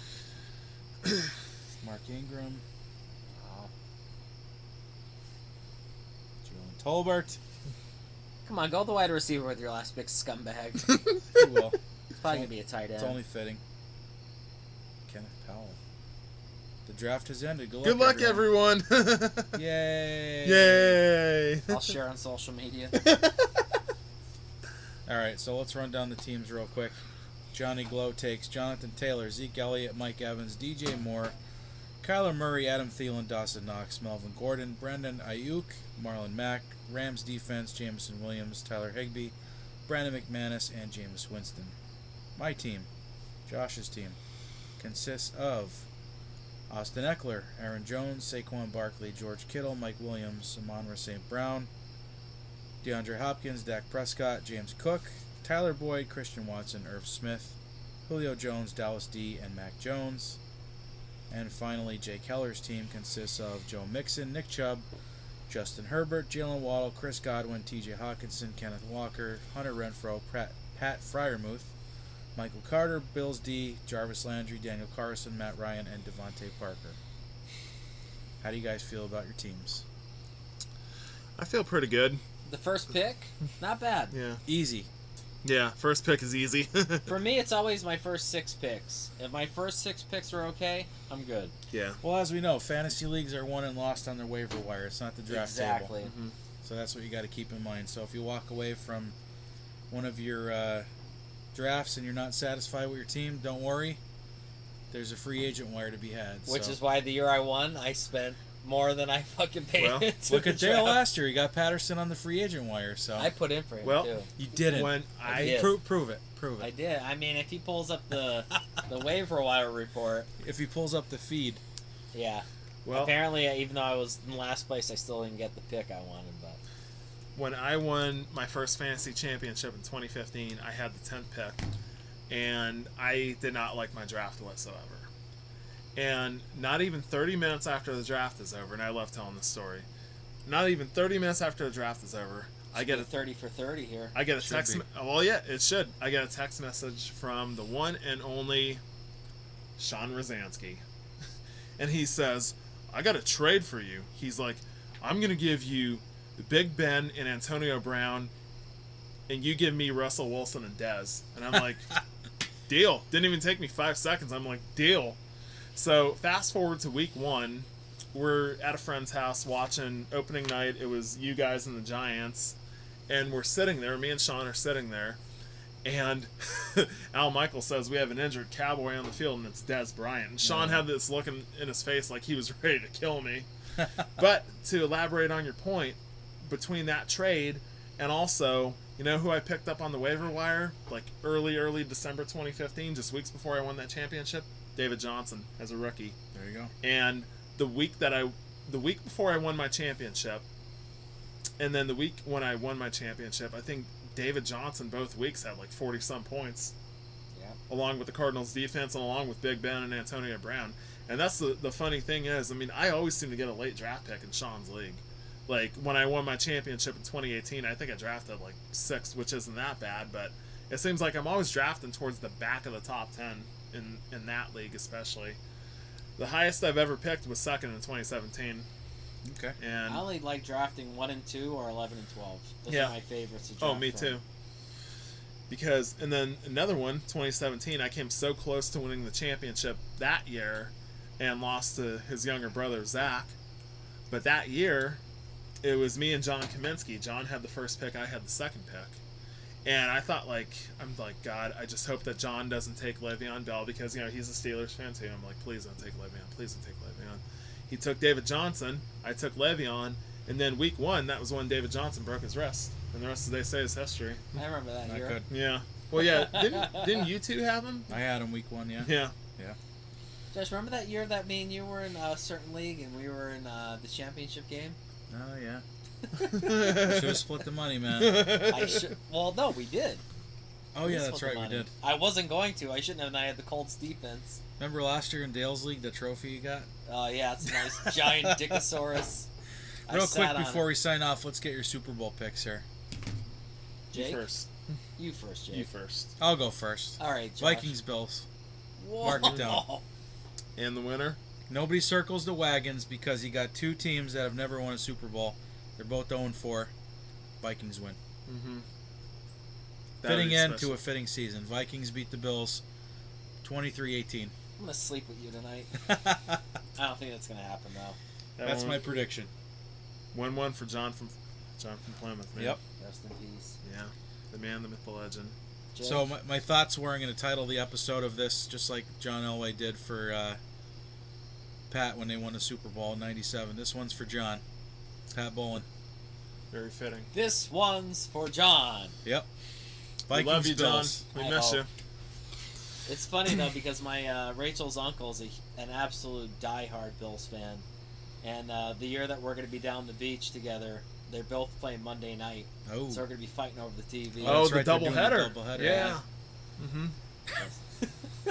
Well, it's funny because they're playing the Titans, and it seems like ever since Mike Vrabel came to the Titans in 2018, he definitely has Buffalo's number. Oh yeah. But that's the thing. I mean, like you and I talked about 2 years ago, they can only go so far. Yeah. I mean, Tannehill was exposed in that AFC Championship against Kansas City, and honestly, that's one of my bold predictions for this year is the Raiders and the Titans. I have them meeting in the wild card round, and like I said, the Raiders their first playoff win in 20 years. My Christmas Eve is shot because it's Cowboys Eagles. Well, the funny thing is, Cowboys. well, me and Kyle Williams, like we were talking about going to Pittsburgh again for Steelers Raiders this year. Right. And like we were hoping that it was going to be like the middle of December, like it was last year. The weather was perfect out there. And then we sort of realized that this year is the 50th anniversary of the Immaculate Reception. Oh. Well, that's December 23rd, and NFL policy is when Christmas is on a Sunday, a majority of the games are on Saturday. Well, we got a So- Black Friday game next year, maybe. Yeah, I know that we were going to talk about that possibly. It's going to be exclusively on Amazon. That's what Naturally, the Raiders would have to play in that game. Mm-hmm. Raiders Chiefs. Yeah. Kyle wouldn't win it any other way. The old school Mm-hmm. Sound of Autumn music. Mm-hmm. So who's your Super Bowl pick? All right, so Steelers? Steelers aren't even going to make the playoffs. Matter of Steelers, fact- Eagles. Steagles. I'd be okay with that. I would not. I'd I probably would hang hope myself. that if you see the Dark Knight Now- Rises, now, Josh- That might like that might be a Super Bowl I might not watch. Now, Josh, let me ask you this: if that Super Bowl did happen, who would you pull for? The Carry-Out Bridge. Jesus. No, I'd easily pull for the Steelers. Yeah. Thank have you. to. But don't make me do that. Just don't. Well, if it would have been the Cowboys and Patriots or the Cowboys and Bengals, obviously I'd pull for the Cowboys. Don't make me go there. Yeah. Don't make me root for the Kreitzers. Well, yeah. Mm-hmm. Or the Hellers. So the Super Bowl pick is? Johnny, Did you pick one? you next. Why do I gotta go next? It's so You're easy, next. guys. Vikings, Bills. It's obvious. No, I do have the Bills going. You're not going to pick after- the Vikings on purpose. I know No, you're not. I'm not picking the. I didn't think the Vikes were going to make the playoffs this year. Me personally, I think it's going to be between a team that I picked. I picked Arizona in the beginning. It's going to be Arizona Again? Buffalo. Listen, Keep shoving that but I Kingsbury changed shit it. down our I throat. changed it. No, the though. Kyler Murray shit Yeah, down our that too. throat. I picked. They must I be picked loaded with Arizona. Boomer Sooners. I picked Arizona because of just everything that was going on there. But I The changed my pick. goings-ons. I changed my pick since retirement changed. And I think the It's Buccaneers and the retirement. Bills are going to be in the Super Bowl. Oh God, the B&Bs. B&B. And I think Tom Brady wins another Super Bowl. this Boone year. says Chargers over Vikes. I could dig that. Yeah. I like that. Mhm. That'd Well, be spectacular. You know what, The old Boone? Danny Fouts reunion tour. I think it's going to be the Buccaneers and the Bills, and I think the Bills are going to lose another Super Bowl.